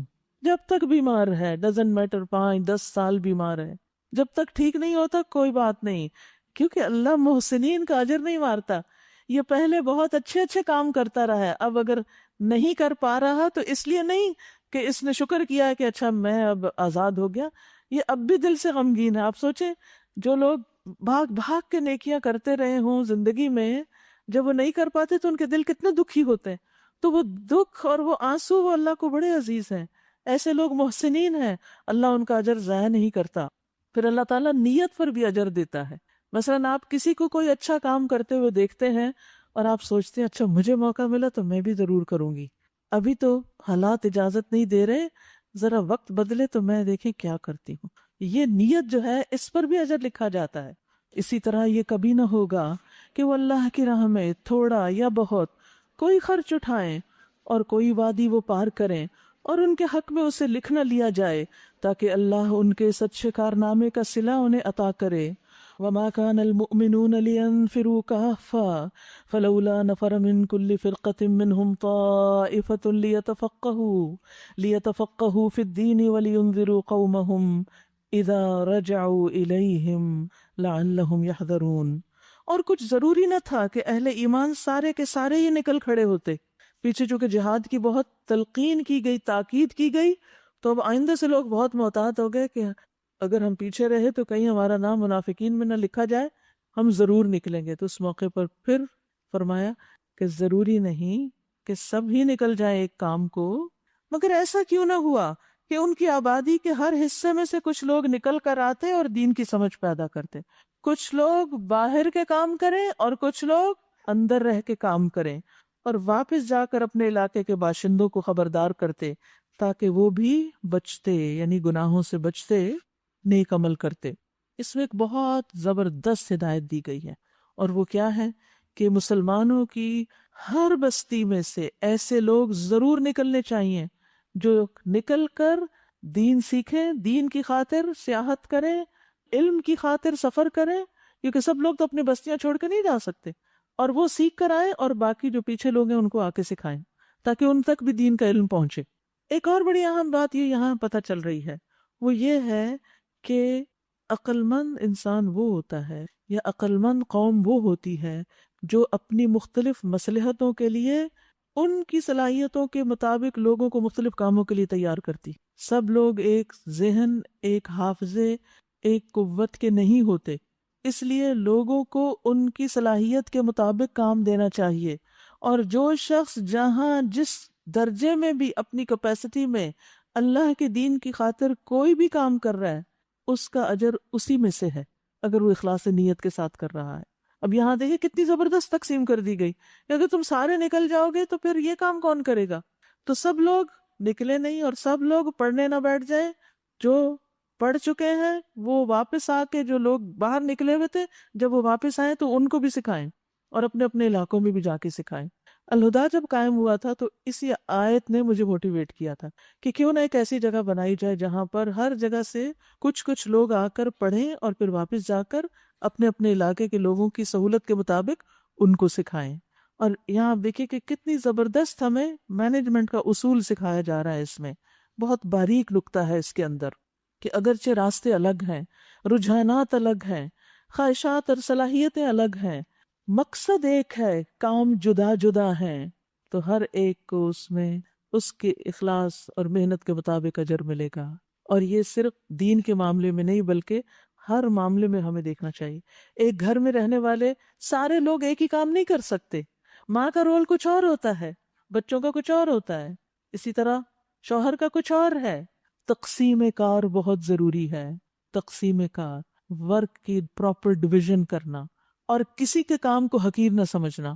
آپ کا کیا خیال ہے؟ ہم سب آج اس ٹھنڈے ہال میں بیٹھ کے یہاں پڑھ رہے ہیں، اور کچھ لوگ گیٹ پر بیٹھ کر ڈیوٹی دے رہے ہیں، وہ اتنے ہی گھنٹے وہاں بیٹھ کر اپنا کام کرتے ہیں، کیا وہ اجر میں ہم سے کم ہے کیونکہ اگلی لائن میں جگہ نہیں ہے ان کے پاس؟ نہیں۔ ایسی جگہوں کی نگرانی کرنا تاکہ سب کے لیے سہولت ہو، سب کی سیکیورٹی کا انتظام ہو، اور گرمی برداشت کرنا اور دھوپ برداشت کرنا، اس کا کتنا بڑا اجر و ثواب ہے۔ اسی طرح اور بھی بہت سے لوگ مختلف جگہوں پر بیٹھ کر اپنے اپنے کام کر رہے ہیں، تو کبھی نہ سوچے میرا کام تو چونکہ اس کرسی پر ہے اور اس سٹیج پر ہے جو باقیوں کے مقابلے میں اونچا ہے تو شاید یہ زیادہ اجر و ثواب کا کام ہے۔ ہر ایک کو اللہ اس کی نیت اور اخلاص کے ساتھ اور اس کی کوشش کے مطابق اجر دیتا۔ ہم سب کو یہ دیکھنا چاہیے کہ ہمیں جو بھی ڈیوٹی ملی ہے، جو بھی کام ہمارے حصے میں آیا ہے، اللہ نے مجھ پر جو ذمہ داری ڈالی اس کو میں کتنے اخلاص اور کتنے شوق کے ساتھ کر رہی ہوں، اور کتنا اس کو اون کرتی ہوں، اور کتنا اس پر راضی ہوں کہ یہ اللہ کی تقسیم ہے۔ اس نے کسی کو یہاں بٹھا دیا، کسی کو یہاں بٹھا دیا، کسی کو وہاں بٹھا دیا، کسی کو باہر بٹھا دیا، اجر سب سمیٹ کے جاتے ہیں اپنی اپنی نیت کے مطابق۔ اگر آپ اس نیت کے ساتھ یہاں بیٹھ کے سن رہے ہیں کہ ہم انشاءاللہ اپنے ایمان اور عمل میں اضافہ کریں گے، تو جتنا جتنا جس کا شوق اور تڑپ ہے اتنا ہی اس اپنے ساتھ اجر لے کے جائے گا۔ تو ہمیشہ دوسروں کی قدر کریں، دوسروں کے کام کو اپریشیٹ کریں، ان کو انکریج کریں، لیکن اس کے ساتھ ساتھ ہم سب کا رخ اللہ ہی کی طرف رہنا چاہیے۔ کسی تکبر اور غرور میں مبتلا ہونے کی ضرورت نہیں۔ نبی صلی اللہ علیہ وسلم کے صحابہ ہر ایک کی الگ الگ خوبی تھی۔ آپ نے فرمایا میری امت پہ سب سے زیادہ رحم کرنے والے ابو بکر ہیں، اللہ کے دین میں سب سے سخت عمر ہیں، سب سے زیادہ حیادار عثمان ہیں، سب سے زیادہ بہتر فیصلہ کرنے والے علی ابن ابی طالب ہیں، اللہ کی کتاب کے سب سے زیادہ بڑے عالم ابی ابن کعب ہیں، حلال و حرام کا زیادہ علم رکھنے والے معاذ ابن جبل ہیں، علم میراث کے ماہر زید بن ثابت ہیں۔ اور سنو، ہر امت کا ایک امین ہوتا ہے، اور میری امت کے امین کون ہے؟ ابو عبیدہ بن جراح۔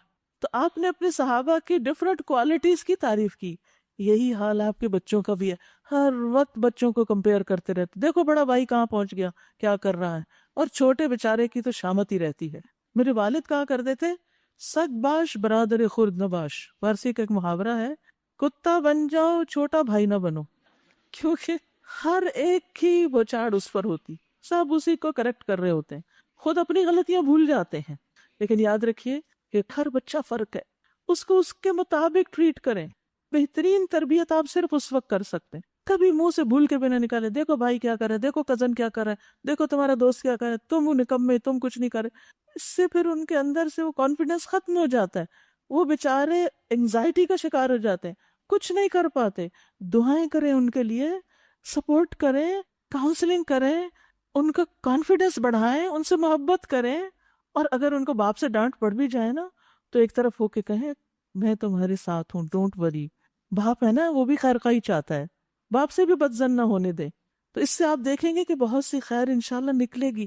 کوئی پودے جلدی پھل لے آتے ہیں اور کچھ بڑی دیر سے لاتے ہیں، لیکن بڑے کام کے پھل لاتے ہیں. امید نہ چھوڑیں. پھر فرمایا اے لوگو جو ایمان لائے ہو، جنگ کرو ان منکرین حق سے جو تم سے قریب ہیں، اور چاہیے کہ وہ تمہارے اندر سختی پائیں، اور جان لو کہ اللہ متقیوں کے ساتھ ہے. جب کوئی نئی صورت نازل ہوتی ہے تو ان میں سے بعض لوگ مذاق کے طور پہ تم سے پوچھتے ہیں کہو تم میں سے کس کے ایمان میں اضافہ ہوا. ہاں آج کا سپارہ بھی سن لیا کہ ایمان بڑھا. یاد رکھیے قرآن کے نزول سے مومن کا ایمان بڑھتا ہے اور منافق کا نفاق بڑھتا ہے. ہر شخص اپنے ایمان کی کیفیت کے مطابق ہی آگے بڑھتا ہے. اس کا جواب یہ ہے کہ جو لوگ ایمان لائے ہیں ان کے ایمان میں تو فی الواقع ہر نازل ہونے والی صورت نے اضافہ ہی کیا اور وہ اس سے خوش ہیں. البتہ جن کے دلوں کو نفاق کا روگ لگا ہوا تھا ان کی پچھلی نجاست پر ہر نئی صورت نے ایک اور نجاست کا اضافہ کر دیا، یعنی ان کی نفاق کی بیماری بڑھتی چلی گئی اور وہ مرتے دم تک کفر ہی میں مبتلا رہے. آپ نے دیکھا ہوگا کوئی غذا جو ایک شخص کے لیے قوت کا باعث بنتی ہے، بیمار کے لیے وہ بیماری میں اضافے کا سبب بنتی ہے.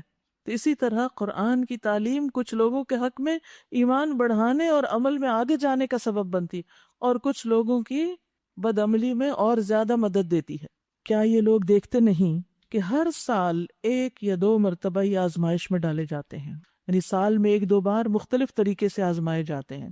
منافقین کی آزمائش جن چیزوں سے ہوتی تھی، کبھی ہلاکت، کبھی مال کی تباہی، کبھی آسمانی آفت جو ان کے پھلوں کو تباہ کرتی، کبھی جانوں اور بچوں کا نقصان، یہ سب کچھ سال میں 1-2 بار ان کے ساتھ ہوتا ہی تھا اور اس پر وہ اور زیادہ دین سے دور ہوتے چلے جاتے.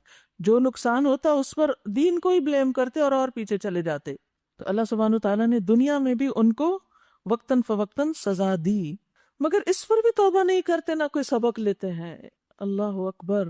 یعنی کچھ لوگ مصیبت آنے پر اللہ کی طرف رجوع نہیں کرتے، توبہ نہیں کرتے، بلکہ الٹے اللہ سے ناراض ہوتے ہیں. یہ نفاق کی علامت ہوتی ہے. اور جب کوئی صورت نازل ہوتی ہے تو یہ لوگ آنکھوں ہی آنکھوں میں ایک دوسرے سے باتیں کرتے ہیں، اشارے کرتے ہیں کہ کہیں تم کو کوئی دیکھ تو نہیں رہا، پھر چپکے سے نکل بھاگتے ہیں.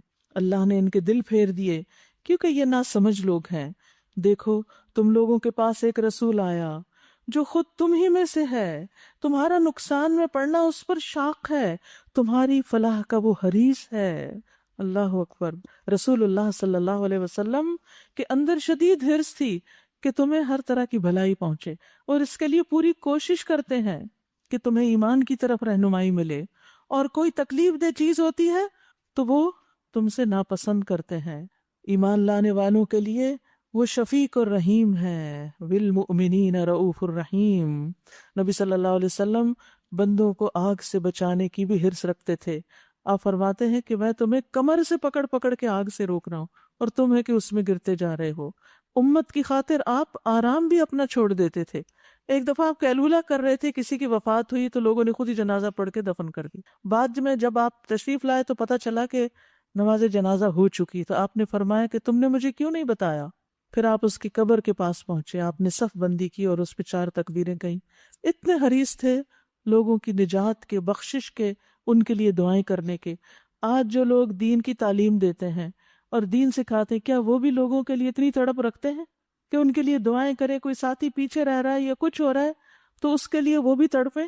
یہ محبتیں ہم سے کیوں ختم ہو گئیں؟ جو شخص اللہ سے محبت کرتا ہے وہ اللہ کے راستے میں چلنے والے ہر شخص سے محبت کرتا ہے۔ نبی صلی اللہ علیہ وسلم کے اسوہ حسنہ کو اپنائیے۔ پھر فرمایا اب اگر یہ لوگ منہ پھیرتے ہیں تو اے نبی ان سے کہہ دیجئے میرے لیے اللہ کافی ہے، کوئی معبود نہیں مگر وہی، اسی پر میں نے بھروسہ کیا اور وہ مالک ہے عرش عظیم کا۔ فَإِن تَوَلَّوْا فَقُلْ حَسْبِيَ اللَّهُ لَا إِلَٰهَ إِلَّا هُوَ عَلَيْهِ تَوَكَّلْتُ وَهُوَ رَبُّ الْعَرْشِ الْعَظِيمِ۔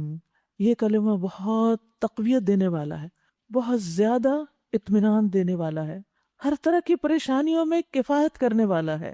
ابو درداء کہتے ہیں جس نے صبح و شام یہ 7 بار پڑھے اللہ تعالیٰ اس کی پریشانیوں میں اس کو کافی ہو جائے گا۔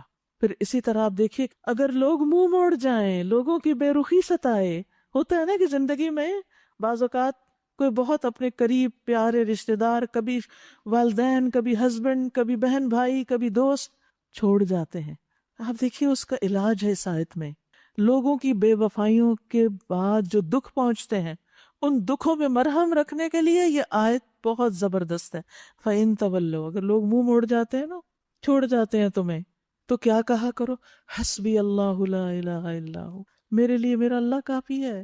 تم چلے گئے اللہ تو ہے، لا الہ الا ہو، وہی الہ ہے میرا ایک اکیلا، اسی کا بندہ ہوں میں، علیہ توکلت، اسی پہ میں توکل کرتا ہوں، وہو رب العرش العظیم، اور وہ عرش عظیم کا رب ہے، ہر چیز کا مالک وہی ہے، وہی مجھے اس مشکل سے نکالے گا۔ کیونکہ عموماً یہ ہوتا ہے جب بندے پہ کوئی دکھ آتا ہے، مشکل حالات آتے ہیں، اپنوں کے خون بھی سفید ہو جاتے ہیں، وہ بھی چھوڑ جاتے ہیں۔ اور یاد رکھیے اللہ تعالیٰ دنیا کی حقیقت ہمیں وقتاً فوقتاً دکھاتا رہتا ہے۔ جن لوگوں پہ ہمارا بڑا بھروسہ ہوتا ہے کہ ہمارے لیے پتہ نہیں کیا کچھ کر دیں گے، اور جب وہ انسان ہونے کے ناطے کچھ نہیں کر سکتے تو پھر ہم رنج، ہم غم میں مبتلا رہتے ہیں۔ نکلیے اس سے باہر، لا تحزن۔ تو لا تحزن کیسے؟ یہ دعا پڑھ کے۔ اگر دل گھبرانے لگے نا، کبھی ایسی چیزیں آپ کو بہت پریشان کرنے لگے کہ فلاں نے ایسا کر دیا میرے سے، فلاں نے، اور آپ کو غم گھیر لے، زور زور سے یہ پڑھنا شروع کر دیں، آپ دیکھیں گے کہ آپ کو بہت ریلیف ملے گا، آپ اس کیفیت سے باہر نکل آئیں گے۔ لوگوں کی بے رخی کا غم کھانا چھوڑ دیں، اس لیے کہ لوگ تو خود کمزور ہیں، کیوں توقعات رکھتے ہیں ہم ان سے جو خود اپنے بھی سارے کام نہیں کر سکتے، وہ ہمارے لیے کیا کریں گے؟ توکل صرف اللہ پہ کریں، کیونکہ کبھی ہم اپنے ہی بچوں سے خفا رہتے ہیں، یہ بچہ تو پوچھتا ہی نہیں، یہ اتنا کماتا ہے مجھے تو کچھ دیتا ہی نہیں، چھوڑیں ان کو، اللہ کافی ہے، وہ رازق ہے۔ کبھی کسی سے شکایت، کبھی کسی سے، چھوڑیں لوگوں کی شکایتیں، کریں دل اپنا ٹھنڈا، پکاریں اپنے رب کو اور وہ سنے گا۔ سورۃ یونس شروع کرتی ہوں اللہ کے نام سے جو بے انتہا مہربان نہایت رحم فرمانے والا ہے۔ الف لام را، یہ اس کتاب کی آیات ہیں جو حکمت و دانش سے لبریز ہے۔ کیا لوگوں کے لیے یہ ایک عجیب بات ہو گئی ہے کہ ہم نے خود انہی میں سے ایک آدمی کو وحی کی کہ غفلت میں پڑے ہوئے لوگوں کو چونکا دے اور جو مان لے ان کو خوشخبری دے دے کہ ان کے لیے ان کے رب کے پاس سچی عزت اور سرفرازی ہے۔ کیا یہی وہ بات ہے جس پر منکرین حق نے کہا کہ یہ شخص تو کھلا جادوگر ہے؟ ان ربکم اللہ الذی خلق السماوات والارض فی 6 ایام ثم استوى علی العرش۔ حقیقت یہ ہے کہ تمہارا رب وہی ہے جس نے آسمانوں اور زمین کو 6 دنوں میں پیدا کیا، پھر وہ عرش پر مستوی ہوا اور کائنات کا انتظام چلا رہا ہے۔ کوئی سفارش کرنے والا نہیں الا یہ کہ اس کی اجازت کے بعد سفارش کرے۔ یہی اللہ تمہارا رب ہے، لہٰذا تم اسی کی عبادت کرو۔ پھر کیا تم ہوش میں نہ آؤ گے، نصیحت نہ پکڑو گے؟ اسی کی طرف تم سب کو پلٹ کر جانا ہے۔ یہ اللہ کا پکا وعدہ ہے، بے شک پیدائش کی ابتدا وہی کرتا ہے، پھر وہی دوبارہ پیدا کرے گا، تاکہ وہ لوگ جو ایمان لائے اور جنہوں نے نیک اعمال کیے انہیں پورے انصاف کے ساتھ جزا دے، اور جنہوں نے کفر کا طریقہ اختیار کیا وہ کھولتا ہوا پانی پئیں اور دردناک سزا بھگتیں۔ اس انکار حق کی پاداش میں جو وہ کرتے رہے، وہی ہے جس نے سورج کو چمکدار بنایا اور چاند کو چمک دی اور چاند کے گھٹنے بڑھنے کی منزلیں ٹھیک ٹھیک مقرر کر دیں تاکہ تم اس سے برسوں اور تاریخوں کے حساب معلوم کرو۔ اللہ نے یہ سب کچھ کھیل کے طور پر نہیں، با مقصد ہی بنایا۔ وہ اپنی نشانیوں کو کھول کھول کر پیش کر رہا ہے ان لوگوں کے لیے جو علم رکھتے ہیں۔ نشانیاں بھی علم حاصل کرنے کے ساتھ ہی سمجھ میں آتی ہیں، یقیناً رات اور دن کے الٹ پھیر میں اور ہر اس چیز میں جو اللہ نے زمین اور آسمانوں میں پیدا کی نشانیاں ہیں ان لوگوں کے لیے جو بچنا چاہتے ہیں. ان الذين لا يرجون لقاءنا ورضوا بالحياة الدنيا واطمأنوا بها والذين هم عن آياتنا غافلون. حقیقت یہ ہے کہ جو لوگ ہم سے ملنے کی توقع نہیں رکھتے اور دنیا کی زندگی پہ ہی راضی اور مطمئن ہو گئے کہ یہی سب کچھ ہے، اور جو لوگ ہماری نشانیوں سے غافل ہیں ان کا آخری ٹھکانہ جہنم ہوگا، ان برائیوں کی پاداش میں جن کا اکتساب وہ کرتے رہے. دنیا کی زندگی پہ راضی ہونے کا بہت بڑا نقصان. حسن بصری کہتے ہیں اللہ کی قسم جب تک وہ دنیا پہ راضی نہیں ہوئے انہوں نے دنیا کو مزین نہیں کیا اور نہ ہی اس کا رتبہ بلند کیا. کوئی بہت امپورٹنس نہیں دی دنیا کو. دنیا کو زیادہ اہمیت اور دنیا کی چیزوں کو زیادہ اہمیت وہ انسان دیتا ہے جو دنیا پہ راضی ہو جاتا ہے کہ یہی میری جنت ہے. کیونکہ جب انسان راضی ہو جاتا ہے تو پھر وہ دنیا ہی کو سنوارنے، اسی کو خوشنما بنانے اور اسی کو خوبصورت بنانے کی کوشش کرتا ہے، اور پھر وہ اللہ کی آیات سے بے خبر ہو جاتا ہے، کائنات کی نشانیوں سے بھی بے خبر، اس کی کتاب سے بھی غافل، کیونکہ اس کے پاس وقت نہیں ہے. اس کا وقت سارے کا سارا کس پر ہے؟ صرف دنیا بنانے میں، اس کو خوبصورت بنانے میں. ایسے لوگ جب اللہ کی آیات سے غافل ہوتے ہیں تو پھر عمل سے بھی بہت دور ہو جاتے ہیں، اور یہی چیز انسان کی آخرت کے نقصان کا سبب بن جاتی ہے. تو یاد رکھیے دنیا کی زندگی پہ راضی ہونا، واطمئنوا بہا، اور اس پہ مطمئن ہو جانا، سیٹسفائیڈ کہ ہم جو کچھ کر رہے ہیں بالکل ٹھیک کر رہے ہیں. یہ وہ لوگ ہوتے ہیں جو دنیا کی طرف مائل ہوئے، اسی کو اپنی منزل اور اسی کو اپنا مقصد بنا لیا، اسی کو حاصل کرنے کی کوششوں میں دن رات لگے رہے، اسی کی لذتوں اور شہوتوں میں پڑے رہے، اور جس طریقے سے بھی دنیا ملی اس کو حاصل کر لیا، حلال حرام کی پرواہ نہیں کی. جہاں بھی دنیا کی کوئی چمک دکھائی دی اسی کی طرف لپک گئے، ہجوم کے ہجوم، اور انہوں نے اپنے ارادے اور نیتیں اور صلاحیتیں اور ذہانتیں سب کچھ دنیا میں لگا دی. ان کی سوچیں، ان کے اعمال، ان کا غم و ہم سب دنیا کے گرد گھومتا رہا اور اس سے وہ باہر نکلے ہی نہیں. انہوں نے یوں سمجھ لیا گویا وہ ہمیشہ دنیا میں رہنے کے لیے پیدا کیے گئے. اسی کی سوچ بچار کو اپنی زندگی کا مرکز یا سینٹر آف لائف بنا لیا. جب انسان ایسا کر لیتا ہے تو پھر ایسے انسان کا حال کیا ہوتا ہے؟ رسول اللہ صلی اللہ علیہ وسلم نے فرمایا جس شخص کا مقصد اور حرص دنیا ہو اور وہی اس کا مقصد اور ہدف بن جائے، وہ اسی کی نیت کرتا ہو، تو اللہ تعالیٰ اس کی آنکھوں کے سامنے اس کا فقر و فاقہ کر دیتے ہیں، اس کے سامنے اس کی محتاجی ہر وقت رہتی ہے، اس کے معاملات اس پہ بکھیر دیتے ہیں، کچھ سمٹتا ہی نہیں، سمجھ ہی نہیں آتا کہاں سے شروع کیا کہاں ختم کرنا ہے. اور اس کو اس سے اتنا ہی ملتا ہے جو اس کے لیے لکھ دیا گیا، زیادہ ہے تو زیادہ ملتا ہے، کم ہے تو کم. اور جس شخص کا مقصد اور حرص آخرت ہو وہی اس کا ہدف بن جائے اور وہ اسی کی نیت رکھتا ہو، اللہ عز و جل اس کے دل میں غنا ڈال دیتے ہیں. وہ کہتے ہیں اللہ کا دیا بہت کچھ ہے، وہ راضی ہو جاتا ہے. اللہ تعالیٰ اس کے معاملات کو یکجا کر دیتے ہیں، یعنی اس کو اپنی ضرورتوں کے لیے ادھر ادھر ادھر بہت زیادہ بھاگنا نہیں پڑتا، کام آسان ہو جاتے ہیں اور دنیا اس کے پاس ذلیل ہو کر آتی ہے. ان الذین آمنوا، بے شک وہ لوگ جو ایمان لائے، وعملوا الصالحات، اور انہوں نے نیک عمل کیے، یہدیہم ربہم بایمانہم، ان کا رب ان کے ایمان کی وجہ سے انہیں سیدھے راستے پہ چلائے گا. نعمت بھری جنتوں میں ان کے نیچے نہریں بہیں گی، وہاں ان کی صدا یہ ہوگی پاک ہے تو اے اللہ. ان کی دعا یہ ہوگی سلامتی ہو، اور ان کی ہر بات کا خاتمہ اس پر ہوگا ان الحمد للہ رب العالمین، کہ سب تعریف اللہ رب العالمین کے لیے ہے. یاد رکھیے جو انسان نیک عمل کرنے والا ہے جب وہ اپنی قبر سے اٹھے گا تو اس کا عمل اس کے لیے ایک اچھی صورت اور خوشبو کی شکل میں ڈھل جائے گا. پیچھے ہم نے پڑھا تھا کہ اعمال شکلیں ڈھال لیں گے، وہ اپنے ساتھی کے گلے ملے گا، یعنی جو ہمارے نیک اعمال ہیں وہ قبر سے اٹھنے کے بعد حق کریں گے، استقبال کریں گے ایک طرح سے، اور اسے بلائیوں کی خوشخبری دے گا. وہ اس سے کہے گا تم کون ہو؟ وہ کہے گا میں تمہارا عمل ہوں. تو وہ اس کے آگے آگے روشنی کرے گا اور یہ روشنی اس کے ساتھ رہے گی یہاں تک کہ جنت میں داخل کرا دے اس کو. ابن جریج کہتے ہیں یہی اللہ کا فرمان ہے یہدیہم ربہم بایمانہم، کہ ان کا رب ان کی رہنمائی کرے گا ان کے ایمان کی بدولت. اور اس کے برعکس کافر کا برا عمل بری شکل اور بدبودار صورت میں ہوگا اور وہ اپنے مالک سے چمٹ جائے گا اور چمٹا رہے گا اور وہ اس کے ساتھ ہی چمٹے گا یہاں تک کہ وہ جہنم میں پہنچ جائے. اسی طرح ہمارے نیک اعمال جو ہیں ان کے بارے میں فرمایا رسول اللہ صلی اللہ علیہ وسلم نے، مومن کی مثال اور موت کی مثال اس شخص کی طرح ہے جس کے 3 دوست ہوں، ان میں سے ایک اس کا مال ہو اور وہ کہے اپنی چاہت کے مطابق لے لو، دوسرا کہے میں تیرے ساتھ ہوں لیکن جب تو مر جائے گا میں تم سے الگ ہو جاؤں گا، تیسرا کہے میں تیرے ساتھ ہوں اور تیرے ساتھ ہی نکلوں گا۔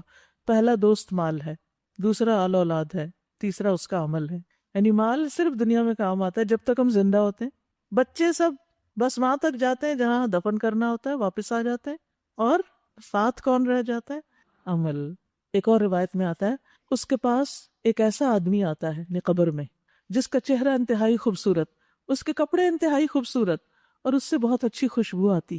وہ کہتا ہے تو خوشخبری پا اس چیز کی جو تجھے خوش کرے، یعنی اللہ کی رضا کی خوشخبری، یہ ہے تیرا وہ دن جس کا تجھ سے وعدہ کیا جاتا تھا۔ تو وہ مرنے والا آدمی کہتا ہے بشرک اللہ بخیر، تجھے بھی اللہ خیر کی بشارت دے، تو کون ہے؟ تیرا چہرہ کتنا مبارک ہے جو خیر لایا ہے۔ وہ کہتا ہے میں تیرا نیک عمل ہوں، اللہ کی قسم جو کچھ میں جانتا ہوں وہ یہ ہے کہ تو اللہ کی اطاعت میں بڑی جلدی کرتا تھا اور اللہ کی نافرمانی میں بڑا سست تھا۔ پھر یہ کہ قبر میں نیک اعمال انسان کی حفاظت کریں گے۔ انسان جب قبر میں رکھا جاتا ہے اور اگر وہ مومن اور نیک عمل کرنے والا ہوتا ہے، نماز اس کے سرانے آ جاتی ہے، روزہ دائیں طرف آ جاتا ہے، زکوٰۃ بائیں طرف آ جاتی ہے، دیگر باقی سارے نیک اعمال پاؤں کی طرف سے۔ اگر سر کی طرف سے کوئی آفت آنے لگتی ہے، نماز کہتی ہے ادھر سے کوئی راستہ نہیں، اگر دائیں طرف سے کچھ آتا ہے، روزہ کہتا ہے ادھر راستہ نہیں، پھر بائیں طرف سے زکوٰۃ کہتی ہے یہاں سے بھی نہیں آ سکتے، پاؤں کی طرف کے اعمال کہتے ہیں ادھر سے بھی نہیں، اور یوں مومن بالکل پروٹیکٹڈ ہوتا ہے۔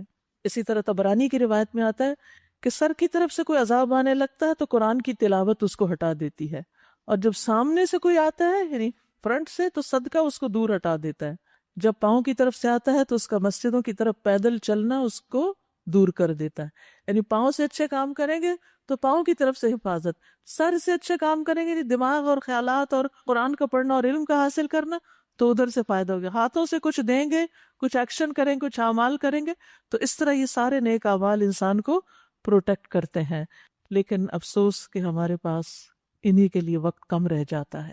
اگر کہیں اللہ لوگوں کے ساتھ برا معاملہ کرنے میں بھی اتنی ہی جلدی کرتا جتنی وہ دنیا کی بھلائی مانگنے میں جلدی کرتے ہیں تو ان کی مہلت عمل کبھی کی ختم کر دی گئی ہوتی، مگر ہمارا یہ طریقہ نہیں، اس لیے ہم ان لوگوں کو جو ہم سے ملنے کی توقع نہیں رکھتے ان کی سرکشی میں بھٹکنے کے لیے چھوڑ دیتے ہیں۔ انسان کا حال یہ ہے کہ جب اس پر کوئی سخت وقت آتا ہے، وہی ساعت العسرہ، تو کھڑے اور بیٹھے اور لیٹے ہمیں پکارتا ہے، مگر جب ہم اس کی مصیبت ٹال دیتے ہیں تو ایسا چل نکلتا ہے کہ گویا اس نے کبھی اپنے کسی برے وقت پہ ہم کو پکارا ہی نہ تھا۔ اس طرح حد سے گزر جانے والوں کے لیے ان کے کرتوت خوشنما بنا دیے گئے۔ یہ انسان کا حال بتایا جا رہا ہے کہ اس کا طرز عمل کیا ہے، صرف تکلیف میں رب کو پکارتا ہے، جب تکلیف ٹل جاتی ہے تو اس کو بھول جاتا ہے۔ لوگوں تم سے پہلے کی قوموں کو ہم نے ہلاک کر دیا جب انہوں نے ظلم اور سرکشی کی راہ اختیار کی، ان کے رسول ان کے پاس کھلی کھلی نشانیاں لے کر آئے، انہوں نے ایمان لا کر ہی نہ دیا۔ اس طرح ہم مجرموں کو ان کے جرائم کا بدلہ دیا کرتے ہیں۔ اب ان کے بعد ہم نے تمہیں زمین میں ان کی جگہ دی ہے تاکہ دیکھیں کہ تم کیسے عمل کرتے ہو۔ جب انہیں ہماری صاف صاف باتیں سنائی جاتی ہیں تو وہ لوگ جو ہم سے ملنے کی توقع نہیں رکھتے کہتے ہیں کہ اس کی بجائے کوئی اور قرآن لاؤ یا اس میں کچھ تبدیلی کرو۔ اے محمد صلی اللہ علیہ وسلم ان سے کہیے میرا یہ کام نہیں کہ اپنی طرف سے کوئی اس میں تبدیلی کروں، میں تو بس اس وحی کا پیروکار ہوں جو میرے پاس بھیجی جاتی ہے۔ اگر میں اپنے رب کی نافرمانی کروں تو مجھے ایک بڑے ہولناک دن کے عذاب کا ڈر ہے۔ اور کہو اگر اللہ کی مشیت یہی ہوتی تو میں یہ قرآن تمہیں کبھی نہ سناتا اور اللہ تمہیں اس کی خبر تک نہ دیتا۔ آخر اس سے پہلے میں ایک عمر تمہارے درمیان گزار چکا ہوں، کیا تم عقل سے کام نہیں لیتے؟ پھر اس سے بڑھ کر ظالم اور کون ہوگا جو ایک جھوٹی بات گھڑ کر اللہ کی طرف منسوب کرے یا اللہ کی واقعی آیات کو جھوٹا قرار دے؟ یقیناً مجرم کبھی فلاح نہیں پا سکتے۔ یہ لوگ اللہ کے سوا ان کی عبادت کر رہے ہیں جو نہ ان کو نقصان پہنچا سکتے ہیں نہ نفع، اور کہتے یہ ہیں کہ یہ اللہ کے ہاں ہمارے سفارشی ہیں۔ ان سے کہیے کیا تم اللہ کو اس بات کی خبر دیتے ہو جسے وہ نہ آسمانوں میں جانتا نہ زمین میں؟ یعنی اللہ نے تو ایسا کچھ وعدہ نہیں کر رکھا کہ کوئی اور تمہاری سفارش جب چاہے کرے تو میں مان لوں۔ پاک ہے وہ اور بالا و برتر اس شرک سے جو یہ لوگ کرتے ہیں۔ ابتدا میں سارے انسان ایک ہی امت تھے، بعد میں انہوں نے مختلف عقیدے اور مسلک بنا لیے۔ اگر تمہارے رب کی طرف سے پہلے ہی ایک بات طے نہ کر لی گئی ہوتی تو جس چیز میں وہ باہم اختلاف کر رہے ہیں اس کا فیصلہ کر دیا جاتا۔ اور یہ جو وہ کہتے ہیں کہ اس نبی پر اس کے رب کی طرف سے کوئی نشانی کیوں نہ اتاری گئی، تو ان سے کہیے غیب کا مالک و مختار تو اللہ ہی ہے، اچھا انتظار کرو، میں بھی تمہارے ساتھ انتظار کرتا ہوں۔ وَإِذَا أَذَقْنَا النَّاسَ رَحْمَةً مِّن بَعْدِ ضَرَّاءَ مَسَّتْهُمْ، لوگوں کا حال یہ ہے کہ مصیبت کے بعد جب ہم ان کو رحمت کا مزہ چکھاتے ہیں تو فوراً ہی وہ ہماری نشانیوں کے معاملے میں چال بازیاں شروع کر دیتے ہیں۔ ان سے کہیے اللہ اپنی چال میں تم سب سے زیادہ تیز ہے، اس کے فرشتے تمہاری سب مکاریوں کو قلم بند کر رہے ہیں، وہ اللہ ہی ہے جو تمہیں خشکی اور تری میں چلاتا ہے۔ چنانچہ جب تم کشتیوں میں سوار ہو کر باد موافق پر فرحاں و شاداں سفر کر رہے ہوتے ہو اور پھر یکا یک باد مخالف کا زور ہوتا ہے اور ہر طرف سے موجوں کے تھپیڑے لگنے لگتے ہیں اور مسافر سمجھ لیتے ہیں کہ طوفان میں گر گئے، اس وقت سب دین کو اللہ ہی کے لیے خالص کر کے اس سے دعائیں مانگتے ہیں۔ جس کسی نے بھی سمندر کا سفر کیا ہو اور ایسی کیفیت پیش آئی ہو تو اس وقت کو یاد کر لیجئے کہ جب بھنور میں پھنستے ہیں تو صرف اللہ کو پکارتے ہیں، سب معبود بھول جاتے ہیں۔ اس وقت کیا دعائیں مانگتے ہیں؟ اگر تو نے ہمیں اس بلا سے نجات دے دی تو ہم شکر گزار بندے بنیں گے، آئندہ ہم بڑے اچھے ہو جائیں گے۔ آپ دیکھیے کہ سب مصیبت کے وقت اسی قسم کے وعدے کرتے ہیں اور جب مصیبت ٹلتی ہے تو بھول جاتے ہیں، مگر جب وہ ان کو بچا لیتا ہے تو پھر وہی لوگ حق سے منحرف ہو کر زمین میں بغاوت کرنے لگتے ہیں۔ لوگو، تمہاری یہ بغاوت الٹی تمہارے ہی خلاف پڑ رہی ہے، دنیا کے چند روزہ مزے ہیں، لوٹ لو، پھر ہماری طرف تمہیں پلٹ کر آنا ہے، اس وقت ہم تمہیں بتا دیں گے کہ تم کیا کچھ کرتے رہے ہو۔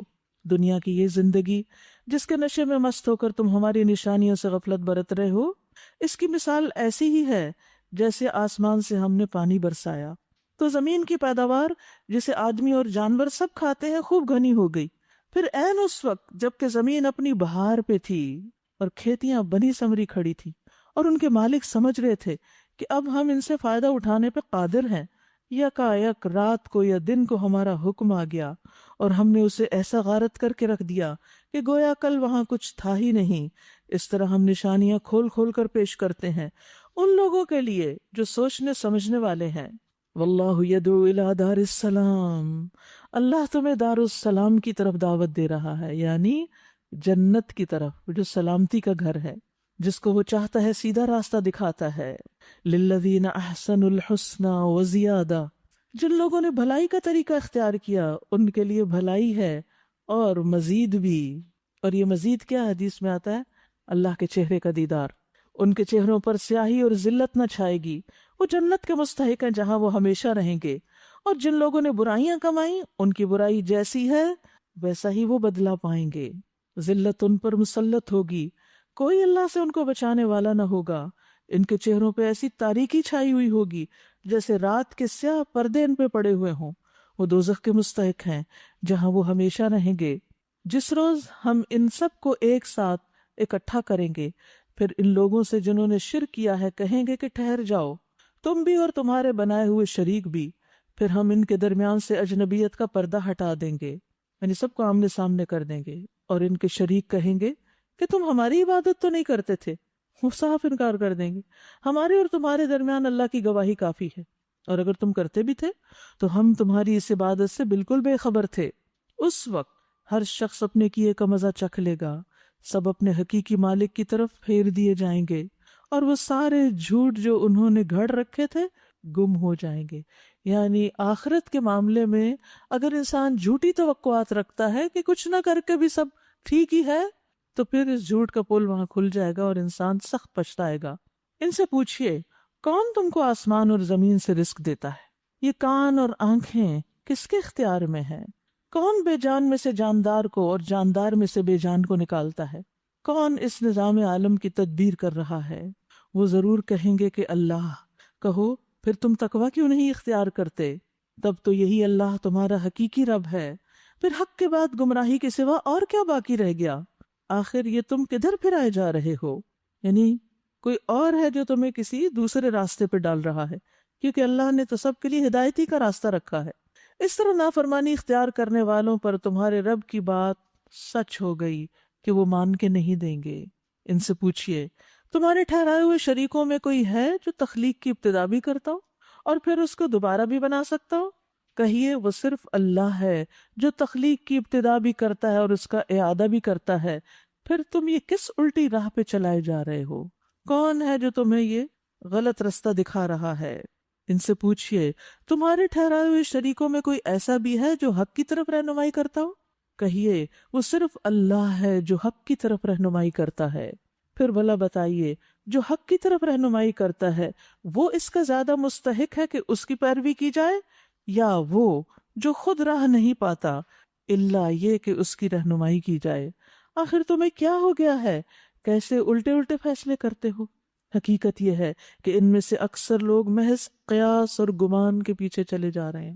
بس وہی باتیں سوچتے کرتے بولتے ہیں جو ان کے اپنے ذہن کی پیداوار ہے.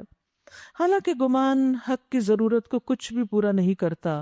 حق کی بنیاد تو دلیل پر ہوتی ہے، ہماری خواہشات پر تو نہیں ہوتی، ہماری اپنی سوچوں پہ تو نہیں ہوتی مبنی.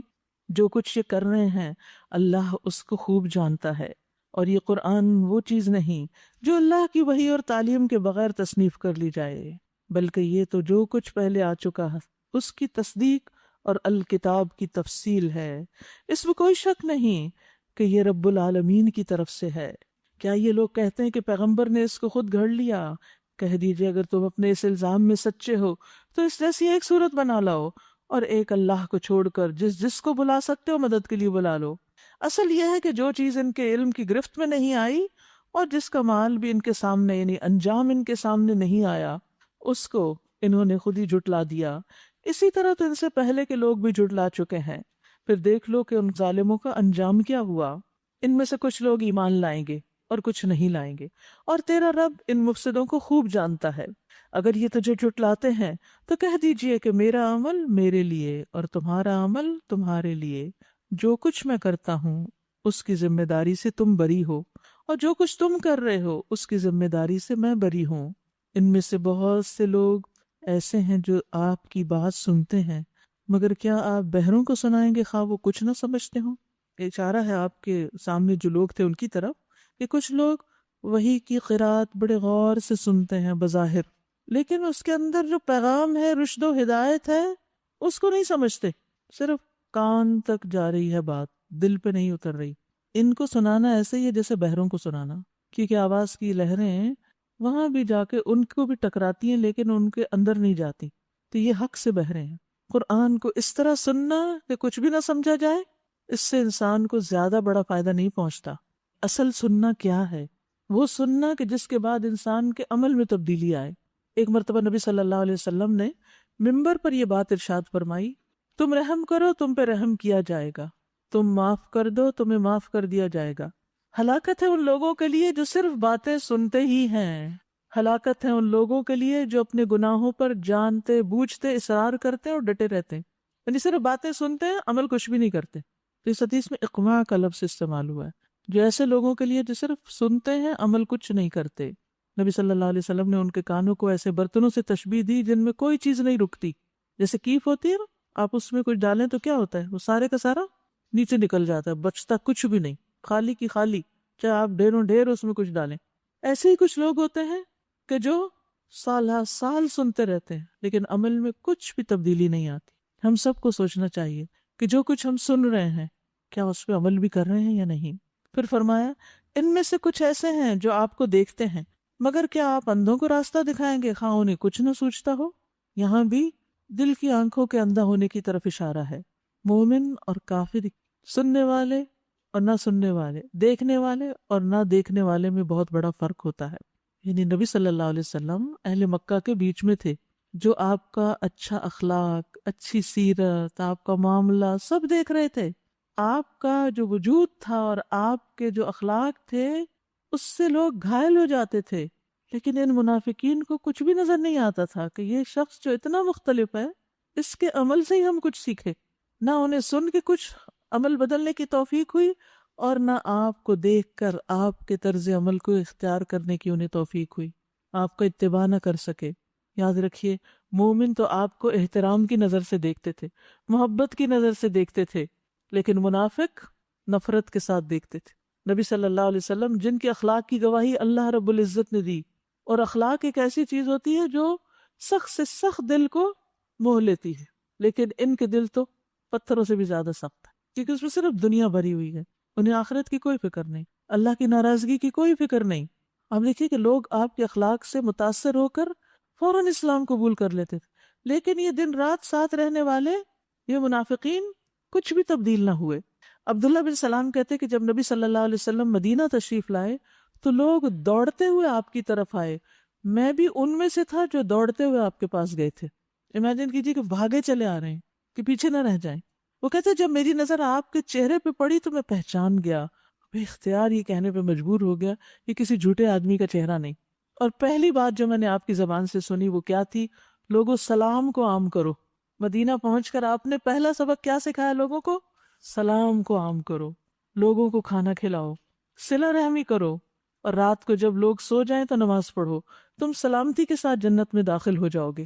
یہ تھی آپ کی تعلیم، اور یہ ہے ہمارا دین۔ اور جس روز اللہ ان کو اکٹھا کرے گا تو یہ دنیا کی زندگی انہیں ایسے لگے گی گویا ایک گھڑی بس آپس میں جان پہچان کرنے کو ٹھہرے تھے۔ اللہ اکبر! یہ دنیا جس میں لوگ راضی ہو گئے دنیا پر اور مطمئن ہو گئے، قیامت کے دن ان کو لگے گا بس تھوڑی سی دیر تو رہے تھے وہاں۔ تو اس وقت انہیں پتا چلے گا کہ فی الواقع سخت گھاٹے میں رہے وہ لوگ جنہوں نے اللہ کی ملاقات کو جھٹلا دیا اور ہرگز وہ راہ راست پر نہ تھے۔ جن برے نتائج سے ہم انہیں ڈرا رہے ہیں ان کا کوئی حصہ ہم آپ کو جیتے جی دکھا دیں یا اس سے پہلے آپ کو اٹھا لیں، بہرحال انہیں آنا ہماری ہی طرف ہے، اور جو کچھ یہ کر رہے ہیں اللہ اس پر گواہ ہے۔ ہر امت کے لیے ایک رسول ہے، پھر جب کسی امت کے پاس اس کا رسول آ جاتا ہے تو اس کا فیصلہ پورے انصاف کے ساتھ چکا دیا جاتا ہے اور اس پر ذرا برابر ظلم نہیں کیا جاتا۔ کہتے ہیں اگر تمہاری یہ دھمکی سچی ہے تو آخر یہ کب پوری ہوگی، یعنی قیامت کب آئے گی؟ کہو میرے اختیار میں خود اپنا نفع نقصان بھی نہیں، سب اللہ کی مشیت پر موقوف ہے۔ ہر امت کے لیے مہلت کی ایک مدت مقرر ہے، یعنی ہر امت کا ایک وقت ہے، جیسے ہر انسان کی زندگی کا ایک وقت ہے نا۔ بعض اوقات لوگ اس وقت کو بڑا غلط استعمال کرتے ہیں، ظلم کرتے ہیں، دوسروں کے لیے مصیبت بنے رہتے ہیں، تو انسان سوچتے ہے کہ اتنا خراب شخص، اتنے ظلم کرنے والا، اتنا کرپٹ شخص، اللہ تعالیٰ اس کو پکڑ کیوں نہیں لیتا؟ اس لیے نہیں پکڑتا کہ ابھی اس کو اللہ نے ایک سرٹن ٹائم تک مہلت دی ہوئی ہے۔ ایسی قوموں کی مہلت ہوتی کہ کچھ قومیں اتنا غلط کر رہی ہیں پھر بھی ان کی پکڑ نہیں، کیونکہ ابھی ان کی آزادی کا وقت ہے، پکڑ کا وقت آیا ہی چاہتا ہے، اور جب وہ آ جائے گا تو پچھلی زندگیاں کیا لگیں گی؟ گویا تھوڑی سی دیر۔ جب یہ مدت پوری ہو جاتی ہے تو گھڑی بھر کی تقدیم و تاخیر بھی نہیں ہوتی، یعنی چند سیکنڈز اور منٹس بھی نہیں لگتے۔ پھر ان سے کہو کبھی تم نے یہ بھی سوچا کہ اگر اللہ کا عذاب اچانک رات کو یا دن کو آ جائے تو پھر کیا کرو گے؟ آخر یہ ایسی کون سی چیز ہے جس کے لیے مجرم جلدی مچائیں؟ کیا جب وہ تم پر آ پڑے اسی وقت تم اسے مانو گے؟ اب بچنا چاہتے ہو حالانکہ تم خود ہی اس کے جلدی آنے کا تقاضا کر رہے تھے۔ پھر ظالموں سے کہا جائے گا کہ اب ہمیشہ کے عذاب کا مزہ چکھو، جو کچھ تم کماتے رہے ہو اس کی پاداش کے سوا اور کیا بدلہ تم کو دیا جا سکتا ہے؟ وَيَسْتَنْبِئُونَكَ أَحَقٌّ هُوَ قُلْ إِي وَرَبِّي إِنَّهُ لَحَقٌّ وَمَا أَنْتُمْ بِمُعْجِزِينَ۔ پھر پوچھتے ہیں کیا واقعی یہ سچ ہے جو تم کہہ رہے ہو؟ کہو میرے رب کی قسم یہ بالکل سچ ہے، اور تم اتنا بلبوتا نہیں رکھتے کہ اسے ظہور میں آنے سے روک دو۔ اگر ہر اس شخص کے پاس جس نے ظلم کیا ہے زمین بھر کی دولت بھی ہو تو اس عذاب سے بچنے کے لیے وہ اسے فدیے میں دینے پر آمادہ ہو جائے گا۔ جب یہ لوگ اس عذاب کو دیکھ لیں گے تو دل ہی دل میں پچھتائیں گے، مگر ان کے درمیان پورے انصاف سے فیصلہ کیا جائے گا، کوئی ظلم ان پر نہ ہوگا۔ سنو آسمانوں اور زمین میں جو کچھ ہے اللہ کا ہے، سن رکھو اللہ کا وعدہ سچا ہے، مگر اکثر لوگ نہیں جانتے۔ وہی زندگی بخشتا ہے، وہی موت دیتا ہے، اور اسی کی طرف تم سب کو پلٹنا ہے۔ یا ایھا الناس، اے لوگو، قد جاءتکم موعظۃ من ربکم وشفاء لما فی الصدور۔ لوگو تمہارے پاس تمہارے رب کی طرف سے نصیحت آ گئی ہے، یہ وہ چیز ہے جو دلوں کے امراض کی شفا ہے، دلوں کی بیماریوں کا علاج ہے اس میں، اور جو اسے قبول کر لیں ان کے لیے رہنمائی اور رحمت ہے۔ اے نبی کہیے یہ اللہ کا فضل اور اس کی مہربانی ہے کہ یہ چیز اس نے بھیجی، اس پر تو لوگوں کو خوشی منانی چاہیے، یعنی قرآن کی آمد پر خوش ہو جانا چاہیے۔ یہ ان سب چیزوں سے بہتر ہے جنہیں لوگ سمیٹ رہے ہیں۔ روز جب آئیں اس کو پڑھیں اور خوش ہوا کریں کہ میں ایک دولت سمیٹنے آئی ہوں۔ ہر اس دولت سے بہتر ہے جسے لوگ جمع کر رہے ہیں۔ اس وقت میں لوگ جو کچھ کر رہے ہیں وہ ان کے فائدے کا ہے، جتنا بھی ہے ان کی قسمت کا، لیکن دنیا چھوڑ کر اگر اس وقت آپ اللہ کی کتاب سیکھنے کے لیے بیٹھے ہوئے ہیں تو وہ ہر اس دولت سے بڑی دولت ہے۔ یاد رکھیے یہاں اللہ نے خوش ہونے کا حکم دیا ہے، تو اس حکم کی پیروی بھی اجر کا باعث ہے، یہ بھی ایک عبادت ہے۔ اور جس چیز پر خوش ہونے سے منع کیا گیا وہ کیا تھی؟ قارون کی دولت۔ اسے کہا گیا تھا لا تفرح ان اللہ لا يحب الفرحین، مت اتراؤ، مت خوش ہو۔ اس دولت پہ خوش ہوتے ہو کہ بہت مل گئی؟ اللہ ان چیزوں پر خوش ہونے والوں سے محبت نہیں رکھتا۔ تو قرآن سینے کی بیماریوں کی شفا ہے، وسوسے، خیالات، پریشانیاں، غم جو بھی شیطان دل میں ڈالتا ہے یہ قرآن ہی اس کی صفائی کرتا ہے۔ ابن قیم کہتے ہیں دلوں اور جسموں کی بیماریوں میں سے کوئی بیماری ایسی نہیں جس کا علاج اور اس کے سبب کی طرف رہنمائی کا ذریعہ قرآن میں نہ ہو۔ یہ الگ بات ہے ہمیں سمجھنا ہے۔ یاد رکھیے قرآن سے بے شمار فائدے ہیں۔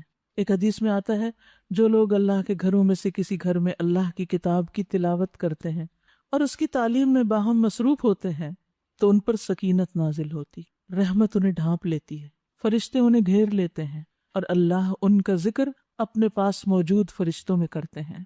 اس لیے اس بات سے بھی خوش ہو جانا چاہیے کہ اللہ سبحانہ وتعالی ہمارا ذکر فرشتوں میں کر رہے ہیں۔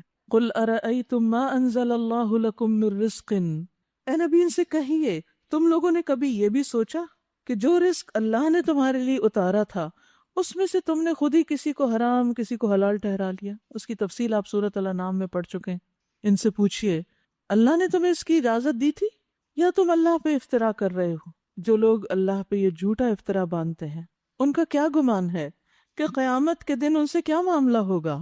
اللہ تو لوگوں پر مہربانی کی نظر رکھتا ہے مگر اکثر انسان ایسے ہیں جو شکر نہیں کرتے۔ اے نبی آپ جس حال میں بھی ہوتے ہیں اور قرآن میں سے جو کچھ بھی سناتے ہیں اور لوگوں تم بھی جو کچھ کرتے ہو اس سب کے دوران ہم تمہیں دیکھتے رہتے ہیں۔ اللہ اکبر، ہم کچھ بھی کریں کہیں بھی کریں سب کچھ اللہ دیکھ رہا ہے۔ کوئی ذرہ برابر چیز آسمان اور زمین میں ایسی نہیں، نہ چھوٹی نہ بڑی، جو تیرے رب کی نظر سے پوشیدہ ہو، چھپی ہوئی ہو اور ایک صاف دفتر میں درج نہ ہو، یعنی لوح محفوظ میں اس کا ریکارڈ نہ ہو۔ سنو جو اللہ کے دوست ہیں، جو ایمان لائے اور جنہوں نے تقوی کا رویہ اختیار کیا، ان کے لیے کسی خوف اور رنج کا موقع نہیں، دنیا اور آخرت دونوں زندگیوں میں ان کے لیے بشارت ہے۔ اللہ اکبر، لہم البشرا فی الحیات الدنیا وفی الآخرہ۔ اللہ کے دوستوں کے لیے دنیا میں بھی خوشخبریاں ہیں اور آخرت میں بھی۔ اللہ کی باتیں بدل نہیں سکتی، یہی بڑی کامیابی ہے۔ اگرچہ اللہ کے دوستوں پر دنیا میں وقتی طور پر کچھ معاملات، کچھ حالات ایسے آتے ہیں جن پر وہ غمگین ہوتے ہیں، غم پہنچتا ہے، لیکن اس سے جلدی باہر نکل آتے ہیں۔ آپ کے بیٹے نبی صلی اللہ علیہ وسلم کے بیٹے ابراہیم کی جب وفات ہوئی تو آپ نے کیا فرمایا کہ اے ابراہیم ہم تمہاری جدائی پہ غمزدہ ہیں۔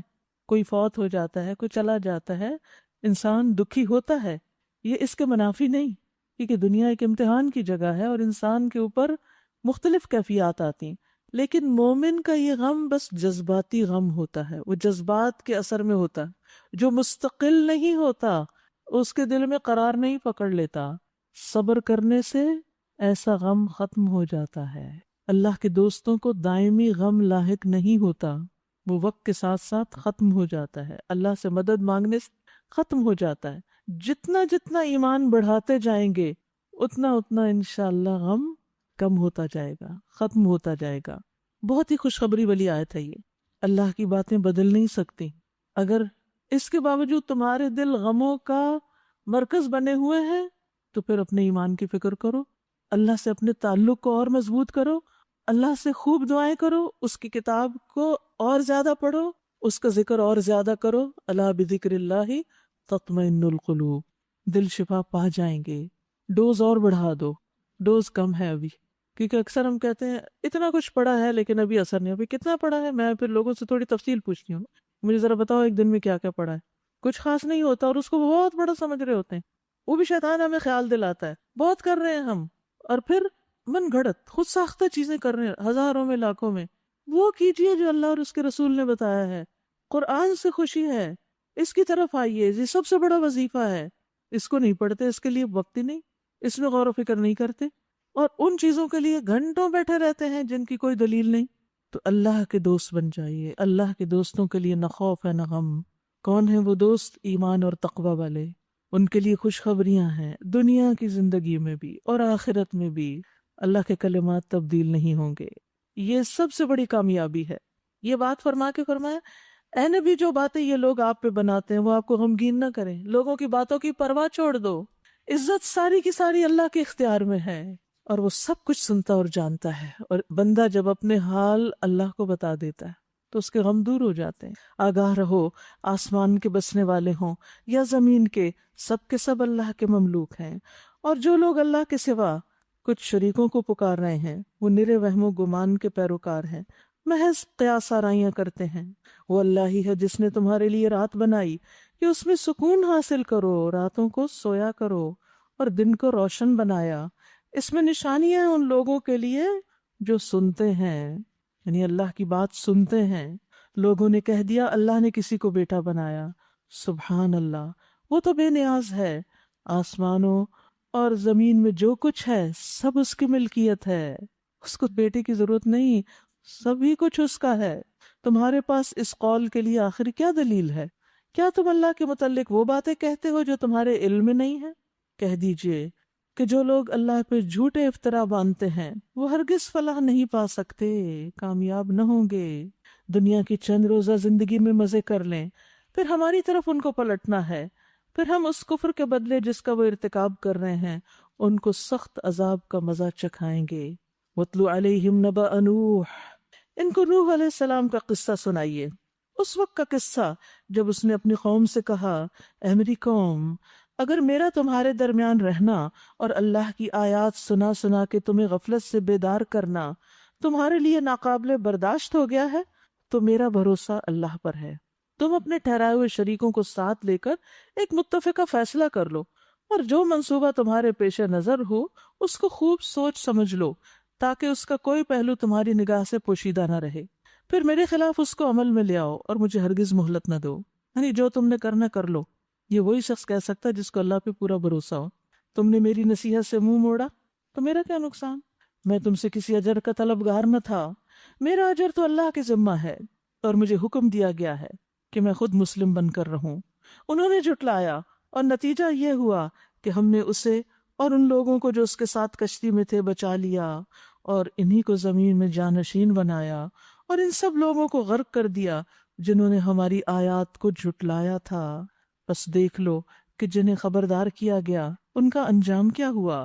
پھر نوح علیہ السلام کے بعد ہم نے مختلف پیغمبروں کو ان کی قوم کی طرف بھیجا، وہ ان کے پاس کھلی کھلی نشانیاں لے کر آئے، مگر جس چیز کو انہوں نے پہلے جھٹلا دیا تھا اسے پھر مان کر نہیں دیا، ضد میں آ گئے۔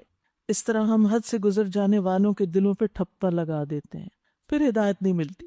پھر ان کے بعد ہم نے موسیٰ اور ہارون کو اپنی نشانیوں کے ساتھ فرعون اور اس کے سرداروں کی طرف بھیجا، مگر انہوں نے اپنی بڑائی کا گھمنڈ کیا اور وہ مجرم لوگ تھے۔ بس جب ہمارے پاس سے حق ان کے سامنے آیا تو انہوں نے کہہ دیا کہ یہ تو کھلا جادو ہے۔ موسیٰ نے کہا، تم حق کو یہ کہتے ہو جبکہ وہ تمہارے سامنے آ گیا؟ کیا یہ جادو ہے؟ اسحر ھذا؟ حالانکہ جادوگر فلاح نہیں پایا کرتے۔ ولا یفلح الساحرون، بہت سے لوگوں کو یہ شک ہوتا ہے، ڈر ہوتا ہے، خوف ہوتا ہے کسی نے ان پہ جادو کر دیا، تو وہ اپنے خوف کو اس آیت کے ساتھ دور کریں، ولا یفلح الساحرون، ساحر کبھی کامیاب نہیں ہوتے۔ ٹھیک ہے، وقتی طور پر کچھ اثرات انسان محسوس کرتا ہے لیکن وہ اپنے مقصد میں کامیاب نہیں ہو سکتے، کیونکہ زندگی اور موت اللہ کے ہاتھ میں، رزق اللہ کے ہاتھ میں، ہمارے سارے اسباب کی ڈور اللہ کے ہاتھ میں، لہٰذا ہم جادوگروں سے پریشان نہ ہوں۔ انہوں نے جواب میں کہا، کیا تو اس لیے آیا ہے کہ ہمیں اس طریقے سے پھیر دے جس پر ہم نے اپنے باپ دادا کو پایا، اور زمین میں بڑائی تم دونوں کی قائم ہو جائے؟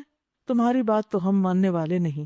اور فرعون نے اپنے آدمیوں سے کہا، ہر ماہر فن جادوگر کو میرے پاس حاضر کرو۔ جب جادوگر آ گئے تو موسیٰ نے ان سے کہا، جو کچھ تمہیں پھینکنا ہے پھینکو۔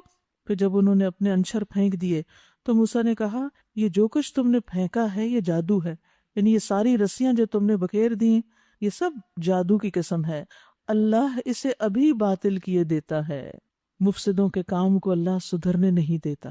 یہ آیت بھی بہت زبردست ہے، اس کو بھی بارہا پڑھنا چاہیے۔ اور اللہ اپنے فرمانوں سے حق کو حق کر دکھاتا ہے، خواہ وہ مجرموں کو کتنا ہی ناگوار ہو۔ پھر دیکھو کہ موسیٰ علیہ السلام کو اس کی قوم میں سے چند نوجوانوں کے سوا کسی نے نہ مانا۔ بڑی عمر کے لوگ ان کی بات نہیں مانے۔ کیوں؟ فرعون کے ڈر سے، اور خود اپنی قوم کے بڑوں کے ڈر سے کہ کہیں فرعون ان کو عذاب میں مبتلا نہ کر دے۔ کل ہماری ایک بہت پیاری شاگرد کا میسج آیا کہ وہ جس علاقے میں دورہ قرآن کرا رہی ہیں وہاں لوگ اپنے آس پاس سے، اپنے ماحول سے اتنے ڈرے ہوئے ہیں کہ کلاس میں آنے سے بھی ڈرتے ہیں کہ کہیں کوئی ہماری شکایت نہ کر دے، کہیں یہاں پولیس نہ پہنچ جائے، کہیں ایسا نہ ہو جائے، ویسا نہ ہو جائے۔ اس وقت میں سوچ رہی تھی کہ اللہ کا شکر ہے کہ اللہ نے ہمیں کتنا امن دیا ہوا، اور ہم بے فکر ہو کے اپنے گھروں سے نکلتے ہیں اور اطمینان کے ساتھ اللہ کی کتاب سنتے ہیں۔ اس نعمت پر، اس آزادی پر اللہ کا شکر ادا کریں۔ تو میں تصور کر رہی تھی کہ جو لوگ آ نہیں پاتے، سن نہیں پاتے، پھر وہ خود آگے کیا کریں گے، ان کی نسلیں کیا کریں گی، دین کیسے باقی رہے گا؟ یہ دین تو علم ہے، جہاں سے علم چلا جائے وہاں تو صرف جہالت باقی رہ جاتی، اصل دین تو نہیں رہتا۔ یہی حال موسیٰ علیہ السلام کے دور میں فرعون اور اس کے کارندوں کا تھا کہ وہ لوگوں کو حق پہ نہیں چلنے دیتے تھے، ظلم و ستم کرتے تھے۔ اور واقعہ یہ ہے کہ فرعون زمین میں غلبہ رکھتا تھا، جابر تھا، اور وہ ان لوگوں میں سے تھا جو کسی حد پہ نہیں رکتے، یعنی کھلی چھٹی جس کو چاہے سزا دیں۔ موسیٰ نے اپنی قوم سے کہا کہ لوگو، اگر تم واقعی اللہ پر ایمان رکھتے ہو تو اس پر بھروسہ کرو اگر مسلمان ہو۔ انہوں نے جواب دیا، ہم نے اللہ ہی پر بھروسہ کیا۔ کتنی زبردست بات ہمیں یہاں سکھا دی گئی کہ جب ایسے لوگوں کا خوف ہو تو پھر انسان اس خوف سے نکلنے کے لیے کیا کرے؟ اللہ کے بھروسے پر کام کرے۔ اے ہمارے رب، ہمیں ظالم لوگوں کے لیے فتنہ نہ بنا، اور اپنی رحمت سے ہمیں کافروں سے نجات عطا کر۔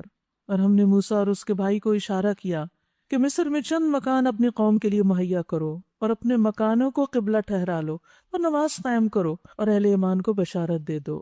کتنا زبردست حل ہے کہ جب مسجدوں میں جانا ممکن نہ رہے، جب دین کی تعلیم کے مراکز بند کر دیے جائیں، تو پھر بھی اپنی کوشش جاری رکھو، اپنے گھروں کو مرکز بنا لو، اپنے گھروں کے اندر تعلیم کا سلسلہ شروع کر دو۔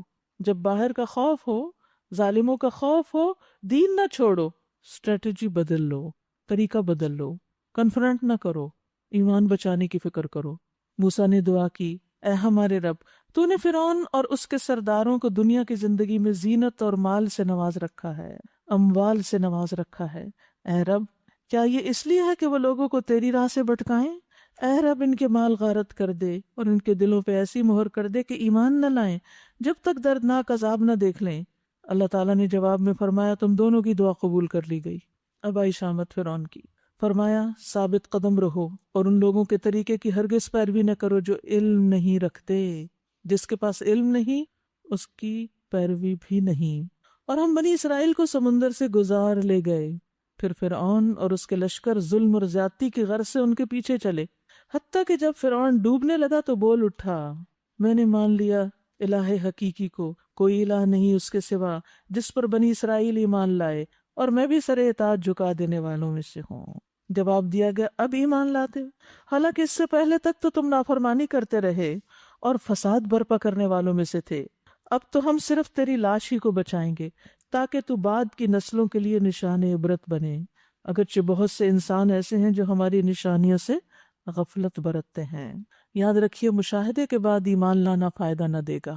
انسان کے پاس جب موت کے فرشتے پہنچ جائیں اور وہ خوفناک ہوں، اور اس وقت انسان کے میں نے توبہ کی تو توبہ کی قبولیت کا وقت گزر چکا۔ اسی طرح جب کچھ نشانیاں ظاہر ہو جائیں گی جو قیامت کی آمد کی ہوں گی، علامات کبریٰ، اس وقت بھی ایمان فائدہ نہ دے گا۔ اسی طرح فرعون نے جب دیکھا کہ ڈوبنے لگا تو کہا اب میں ایمان لاتا ہوں۔ وہ دیکھ رہا تھا کہ موسیٰ اور ان کی قوم تو بچ کے نکل گئے، وہی حق پر ہیں، اسے حق نظر آ گیا، لیکن اب وقت گزر چکا تھا۔ ابو ہریرہ کہتے ہیں رسول اللہ صلی اللہ علیہ وسلم نے فرمایا، 3 چیزوں کے ظاہر ہو جانے کے بعد کسی ایسے شخص کو اس کا ایمان لانا فائدہ نہ دے گا جو اس سے پہلے ایمان نہ لایا، یا اس نے اپنے ایمان میں کوئی نیکی نہیں کمائی، تو اس وقت نیکی کرنے کا وقت پھر نہیں ہوگا۔ نمبر 1 سورج کا مغرب سے نکلنا، نمبر 2 دجال کا نکلنا، نمبر 3 دابت الارض کا نکلنا۔ تو اس لیے ہم سب کو اب ملی ہوئی مہلت سے خوب فائدہ اٹھانا چاہیے۔ ہمیں نہیں پتا اگلے سال رمضان میں ہم دنیا میں ہوں گے کہ نہیں۔ اس رمضان سے بھرپور فائدہ اٹھائیں، اپنے وقت کی حفاظت کریں۔ یاد رکھے عبادت میں وہی آگے بڑھ سکتا ہے جو اپنے وقت کی حفاظت کرے. لہٰذا جتنے بھی ٹائم ویسٹرز ہیں سب کلوز کر دیں، سب بند کر دیں، سب سے ایک طرف ہو جائیں. خود نگاہ رکھیں اپنے اوپر کہ کہاں وقت جا رہا ہے، کن چیزوں میں اپنے آپ کو اتنا تھکا رہی ہوں کہ پھر عبادت کے لیے کوئی شوق و ذوق ہی باقی نہیں رہتا. ان چیزوں کو میں کیسے کٹ ڈاؤن کر سکتی. دوسری بات جو یہاں سے پتہ چل رہی ہے کہ اللہ تعالیٰ نے جو بات فرمائی کہ تیری لاش کو بچا کے رکھیں گے تاکہ تو عبرت بن جائے. آج آپ دیکھیں ایجپٹ میں میوزیم کے اندر اسی فرعون کی لاش پریزرو کی گئی. ان لوگ جاتے ہیں اور دیکھتے ہیں، عبرت کا نشان. اس سے قرآن کی صداقت پر بھی دلیل ملتی ہے. نبی صلی اللہ علیہ وسلم کے زمانے میں تو کسی کو نہیں پتا تھا کہ وہ لاش کدھر ہے، لیکن اللہ کی کتاب پر وہ ایمان رکھتے تھے، اس لیے انہوں نے کہا اگر اللہ نے یہ کہا ہے تو سچ ہی کہا ہے. اور آج ہمارے دور میں یہ چیز سامنے آ گئی، ہم نے اس کا مشاہدہ کر لیا. اور تصویر تو ہر ایک نہیں دیکھی ہوگی، وہ ہر جگہ گھوم رہی ہوتی ہے فرعون کی. وَلَقَدْ بَوَّأْنَا بَنِي إِسْرَائِيلَ مُبَوَّأَ صِدْقٍ وَرَزَقْنَاهُمْ مِنَ الطَّيِّبَاتِ. بنی اسرائیل کی بھی ساعت الاسرہ گزر گئی، غلامی کا دور گزر گیا، اچھے دن آ گئے. ہم نے بنی اسرائیل کو بہت اچھا ٹھکانہ دیا اور نہایت عمدہ وسائل زندگی انہیں عطا کیے. پھر انہوں نے باہم اختلاف نہیں کیا مگر اس وقت جب کہ علم ان کے پاس آ چکا تھا. یعنی دین میں اب اختلاف اور افتراق کرنے لگ گئے. یقیناً تیرا رب قیامت کے دن ان کے درمیان اس چیز کا فیصلہ کر دے گا جس میں وہ اختلاف کرتے رہے. اب اگر تجھے اس ہدایت کی طرف سے کچھ بھی شک ہو جو ہم نے آپ پہ نازل کی تو ان لوگوں سے پوچھ لیجئے جو پہلے سے کتاب پڑھ رہے ہیں. فی الواقع یہ آپ کے پاس حق ہی آیا ہے تیرے رب کی طرف سے، لہٰذا تو شک کرنے والوں میں سے نہ ہو اور ان لوگوں میں شامل نہ ہو جنہوں نے اللہ کی آیات کو جھٹلایا، ورنہ تم نقصان اٹھانے والوں میں سے ہوگے.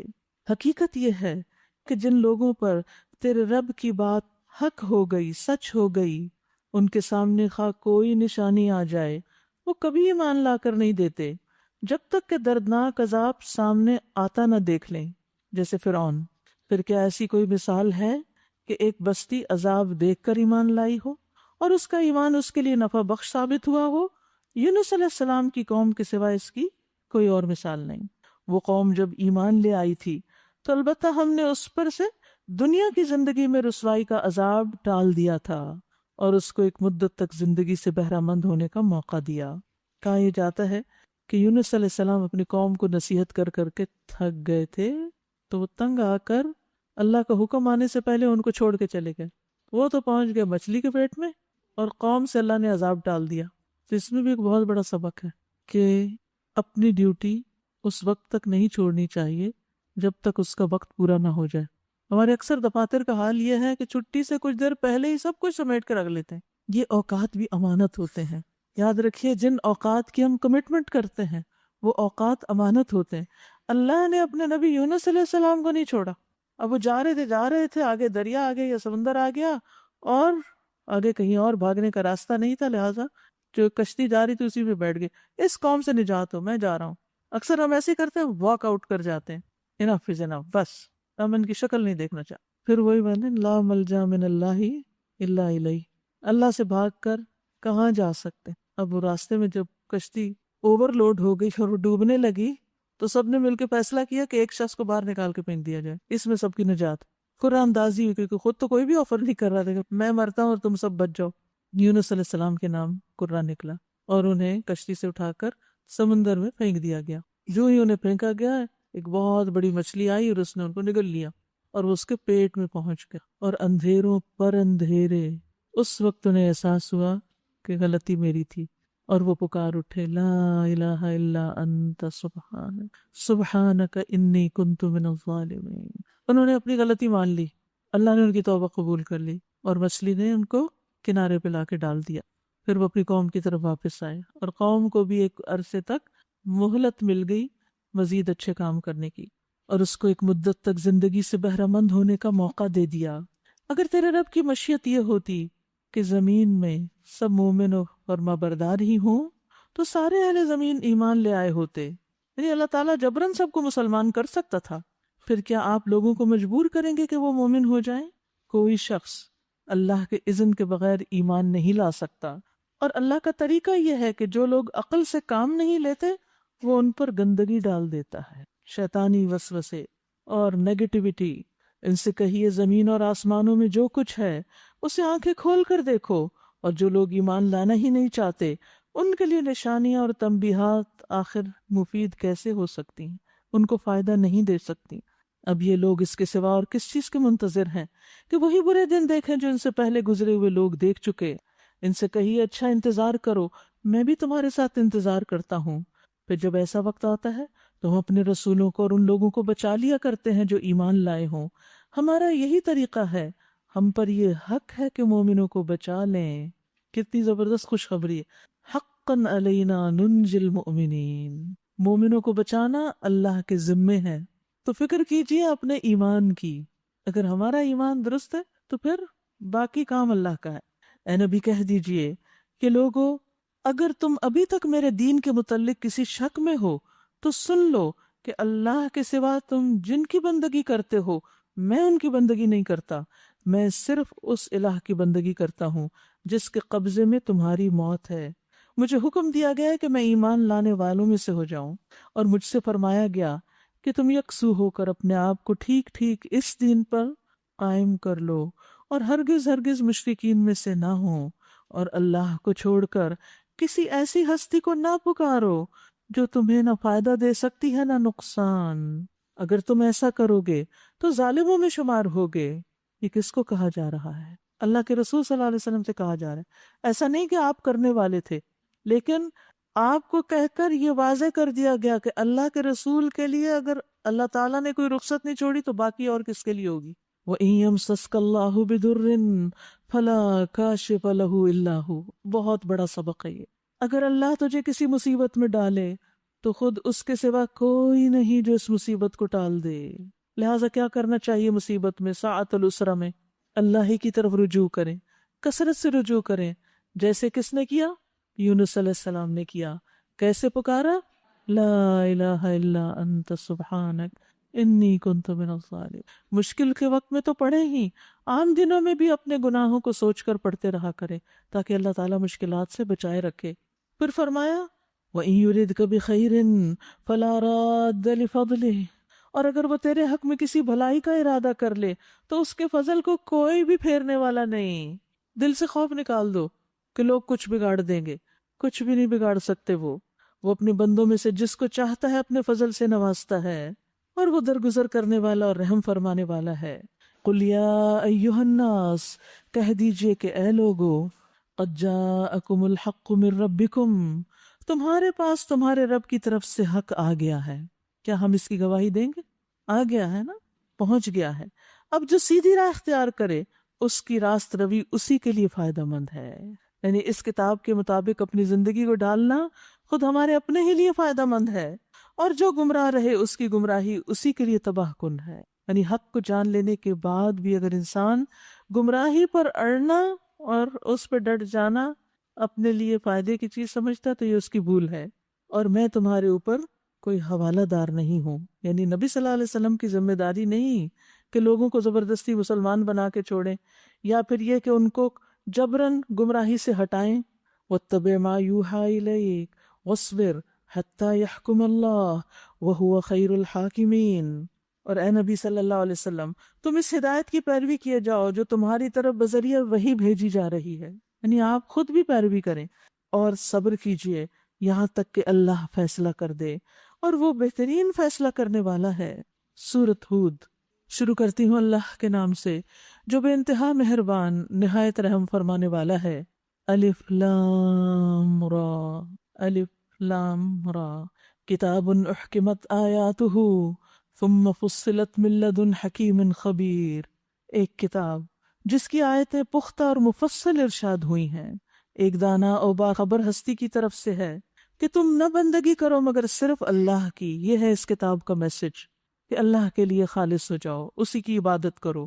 میں اس کی طرف سے تمہیں خبردار کرنے والا ہوں اور بشارت دینے والا بھی، اور یہ کہ تم اپنے رب سے معافی چاہو اور اس کی طرف پلٹ آؤ تو وہ ایک مدت خاص تک تمہیں اچھا ساوانی زندگی دے گا۔ یعنی رب کی طرف پلٹو گے تو دنیا کی زندگی بھی سنورے گی، اور ہر صاحب فضل کو اس کا فضل عطا کرے گا۔ لیکن اگر تم منہ پھیرتے ہو تو میں تمہارے حق میں ایک بڑے ہولناک دن کے عذاب سے ڈرتا ہوں۔ الی اللہ مرجعکم وہو علی کل شیء قدیر، تم سب کو اللہ کی طرف پلٹنا ہے، اور وہ سب کچھ کر سکتا ہے۔ الا انہم یثنون صدورہم لیستخفوا منہ، دیکھو یہ لوگ اپنے سینوں کو موڑتے ہیں تاکہ اس سے چھپ جائیں۔ خبردار جب یہ کپڑوں سے اپنے آپ کو ڈھانپتے ہیں، اللہ ان کے چھپے کو بھی جانتا ہے اور کھلے کو بھی۔ یعلم ما یسرون وما یعلنون انہ علیم بذات الصدور، وہ تو ان بھیدوں سے بھی واقف ہے جو سینوں میں ہیں۔ قریش کے بعض سردار بڑی بے پرواہی کے ساتھ اپنے اوپر چادر ڈال کے آپ کی بات سننے کے بعد چل دیا کرتے تھے، نظر انداز کرتے تھے کہ ہمیں کوئی پرواہ نہیں، ہم نہیں تمہاری بات سنتے، ہمیں اس میں کوئی انٹرسٹ نہیں۔ یہ نظر انداز کرنا آپ کے لیے گناہ تھا۔ تو یہاں پر سورۃ ہود کے شروع میں نبی صلی اللہ علیہ وسلم کو تسلی دی گئی ہے کہ اللہ کو سب پتہ ہے جو یہ کر رہے ہیں، آپ فکر نہیں کریں، اللہ ان سے پوچھے گا، وہ صرف ان کے ظاہر نہیں، ان کے دلوں کے حال بھی جانتا ہے۔ یہ جو کچھ سوچتے ہیں اور جو دلوں میں نفرت رکھتے ہیں اس سے بھی اللہ واقف ہے، تو ان کے اعمال کی اللہ ہی ان کو جزا دے گا، آپ اپنا کام کیے چلے جائیں۔ وآخر دعوانا ان الحمد للہ رب العالمین۔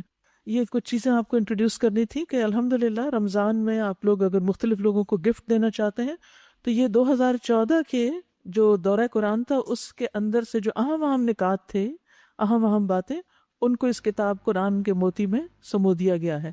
پھر اسی طرح آج کل تراویح لوگ پڑھتے ہیں، نماز با جماعت نہیں پڑھنی آتی، تو یاد رکھیے جماعت کے اگر صف ٹھیک نہیں اور طریقہ نہیں آتا جماعت سے نماز پڑھنے کا تو نماز نہیں ہوتی۔ اس لیے یہ گفٹ زیادہ سے زیادہ لوگوں تک پہنچائیں۔ اسی طرح شہر رمضان اور اسماء الحسنہ کا کارڈ اور قرآنی مسنون دعاؤں کا پیکج ہے۔ پھر جو لوگ عمرے پہ جا رہے ہیں ان کو دعاؤں کی کتاب بھی دیجیے، سفر کے آداب بھی دیجیے۔ پھر جو بیمار ہیں ان کو وزٹ کرنے جائیں تو شفا کی دعائیں ان کے لیے لے کر جائیں۔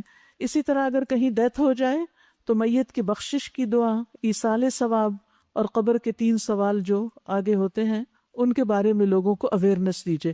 تو انشاءاللہ اس علم کو پھیلانا آپ کے لیے صدقہ جاریہ ہوگا۔ تو یہ چیزیں اسٹال پر اویلیبل ہیں، آپ سب جاتے ہوئے دیکھ سکتے ہیں، لے سکتے ہیں۔ سبحانک اللہم و بحمدک، اشہد ان لا الہ الا انت، استغفرک و اتوب الیک۔ السلام علیکم ورحمۃ اللہ وبرکاتہ۔